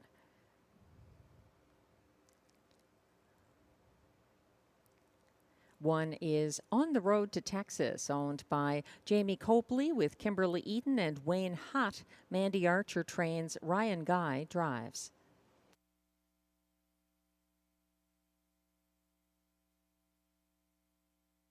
Two is Beach Journey, owned by Accurie Guy Gagnon, incorporated with Frederic Gagnon, trained and driven by Guy Gagnon.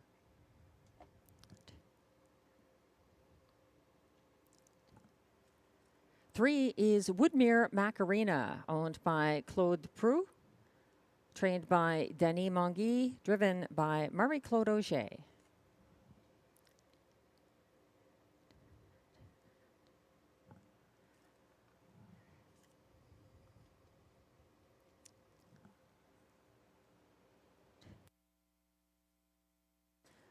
Four is Dolly Daydream, owned by Jean Allaire with trainer Jean-Francois Maguire, driven by Jimmy Gagnon.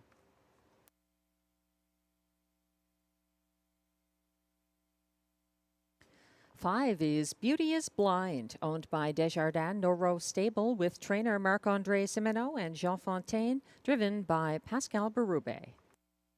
She's the current 8-5 favorite. 6 is Butterfly Kisses, owned by Bruce Tremblay, trained by Isabelle Darvaux, driven by Robert Shepard.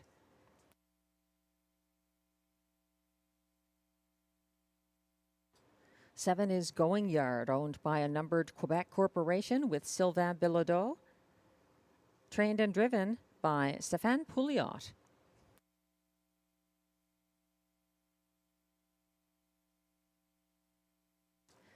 8 is Darker Shade of Pale, owned by Keith Castle, trained by Macy Castle Smythe, driven by Kyle Forgy.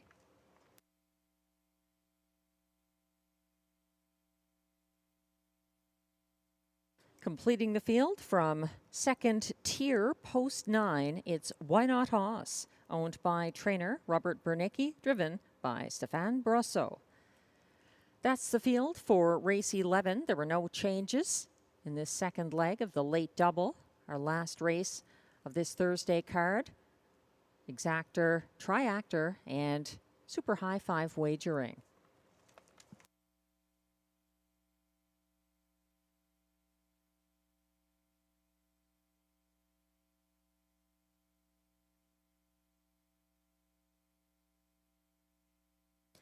Taking a look at 8-5 favorite Beauty is Blind. She's a serious contender here. She prevailed on the front end Thursday from the same post. She's the winningest this year of this field. Pascal Berube staying aboard. She is slightly up in class, but she's having a good year. Beauty is Blind, 3-2 at the moment. My top choice here is the 6, Butterfly Kisses. Last September 28th, she came back to Rideau Carleton from Hippodrome 3R.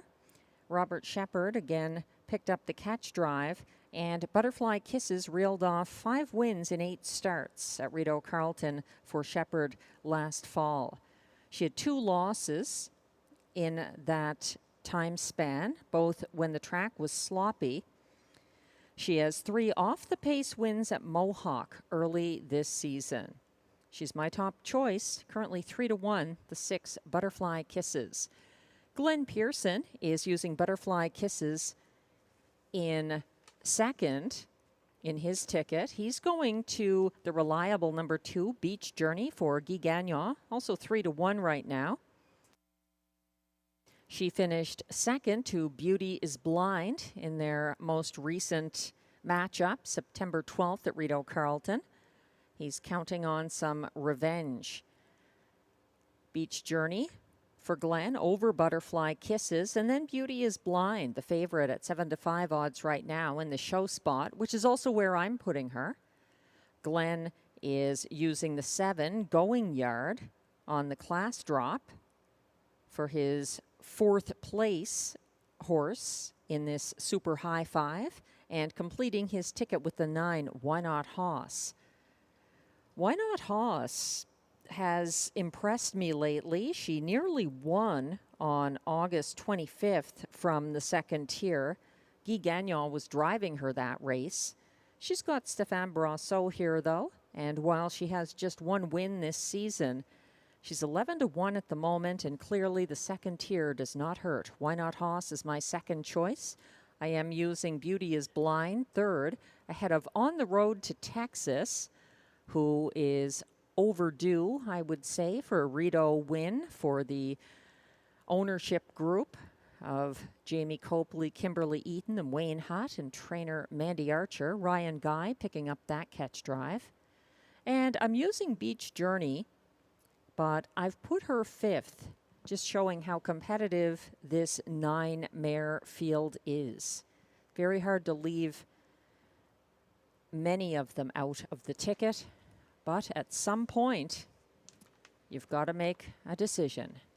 And as the starter is about to call the field, the time is now to make whatever decisions you're going to make about race 11.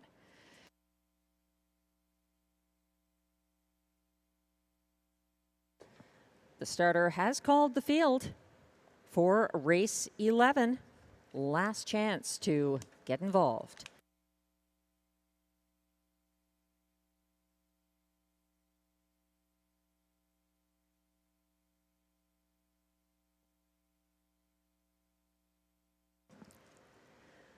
The mares are assembling in front of the grandstand for the start. 1 is On the Road to Texas, Ryan Guy. 2, Beach Journey for Guy Gagnon. 3, Woodmere Macarena, Marie-Claude Auger. 4, Dolly Daydream, Jimmy Gagnon. 5, Beauty is Blind, Pascal Berube. 6, Butterfly Kisses, Robert Shepard. 7, Going Yard, Stéphane Pouliot.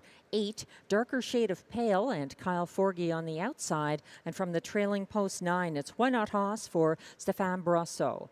They're on the turn, headed into the backstretch.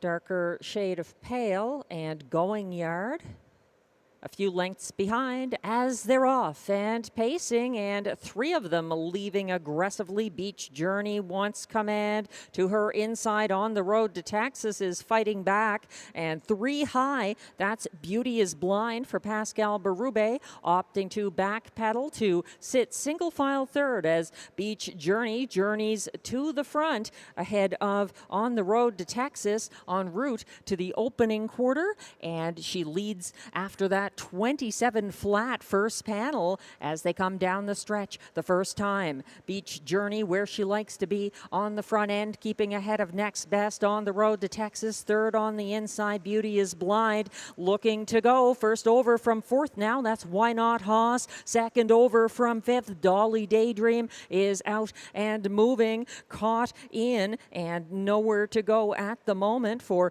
Butterfly Kisses as they approach the half.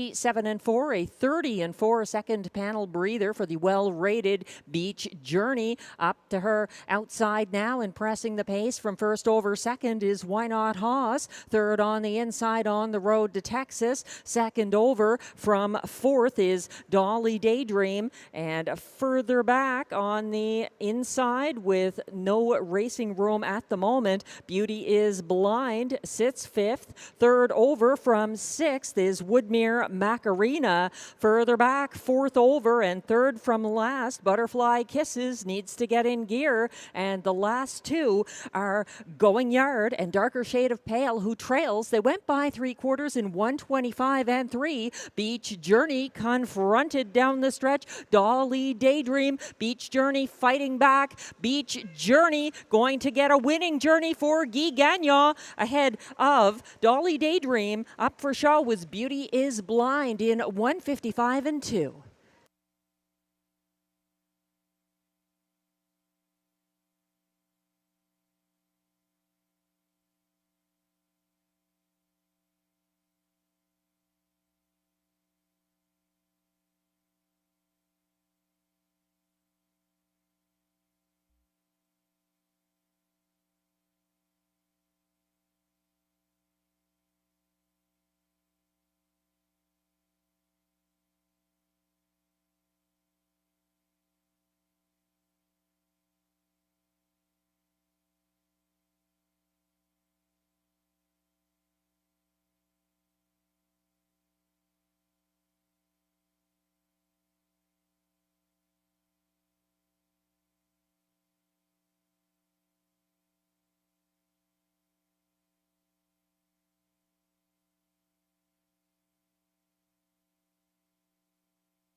Unofficial results are now posted for race 11. 2, Beach Journey, the race winner for Guy Gagnon. Over the 4, Dolly Daydream. Second, the 6-5 favorite, number 5, Beauty is Blind, closed for show, ahead of 6, Butterfly Kisses, 4th, and the 1, On the Road to Texas, who was 5th. Results are unofficial. Hold all tickets.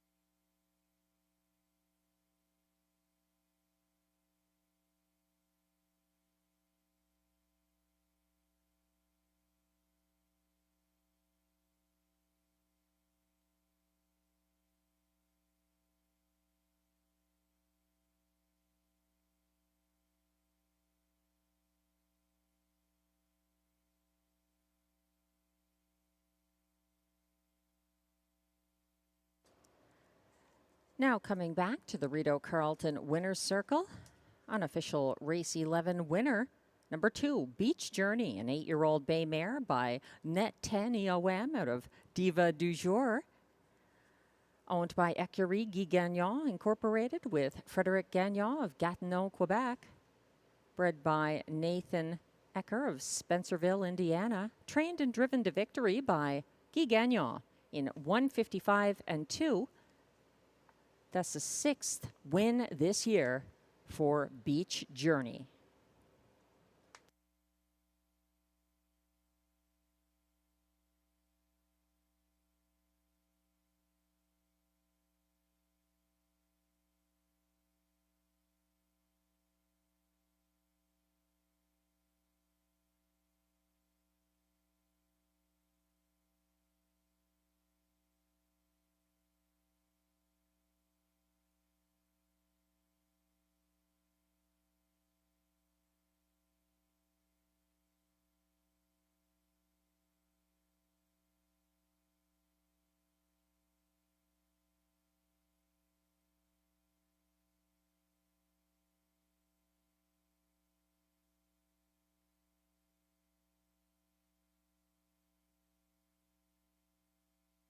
Race 11 is now official.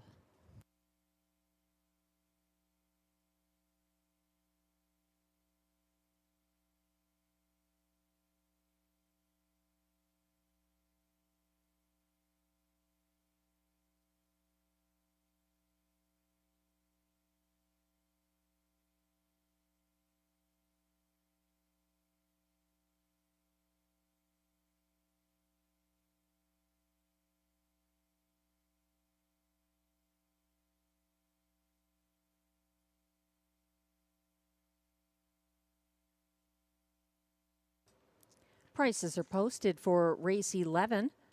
2, Beach Journey, returns $6.50 to win. The $2 exactor, 2-4, pays $47.50. The $1 pick 4 pays on 3 of 4, $122 for the $1 3-7-5-2 combination. The $1 or the 20-cent pick 4 is shown there. 3 of 4 pays $24.40 for the 3-7-5-2. The Super High 5 pays $159.71 for the 20-cent 2-4-5-6-1 ticket. The $1 Triactor pays $54.65 for the 2-4-5 combination. There's the $1 pick 3, 7-5-2, 3 of 3 returns $308.80 for the $1 ticket. The late double, $49 for the $2 5-2 ticket.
The race 11 rundown is now posted. 1 on the road to Texas, finished 5th.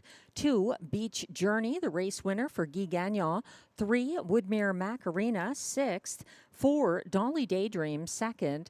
6 to 5 favorite number 5, Beauty is Blind, was 3rd. 6, Butterfly Kisses, 4th. 7, Going Yard, 7th. 8, Darker Shade of Pale was 9th, and 9, Why Not Hoss, finished 8th. From the top down, your program should read 5-1-6-2-3-4-7-9-8. The fractions were 27 seconds to the opening quarter, 57 and 4 at the half, 125 and 3 at 3/4, 155 and 2, the winning mile for Beach Journey. And that concludes our Thursday card here at Rideau Carleton Raceway. Thanks very much to all who wagered. Handle was $162,537. And live racing will return on Sunday, September 22nd, 6:30 p.m. post time. We hope you can join us in person or online. And we hope you can make it to the track Saturday. Some great live racing in the Rideau Simulcast Lounge on Saturday evening, including the Metro Pace and the Mohawk Million and Tammy Forgey's on-track free-to-play handicapping contest, only in our Trackside Lounge. The jackpot at $900. Enjoy your evening and your weekend. I'm Melissa Keith, track announcer.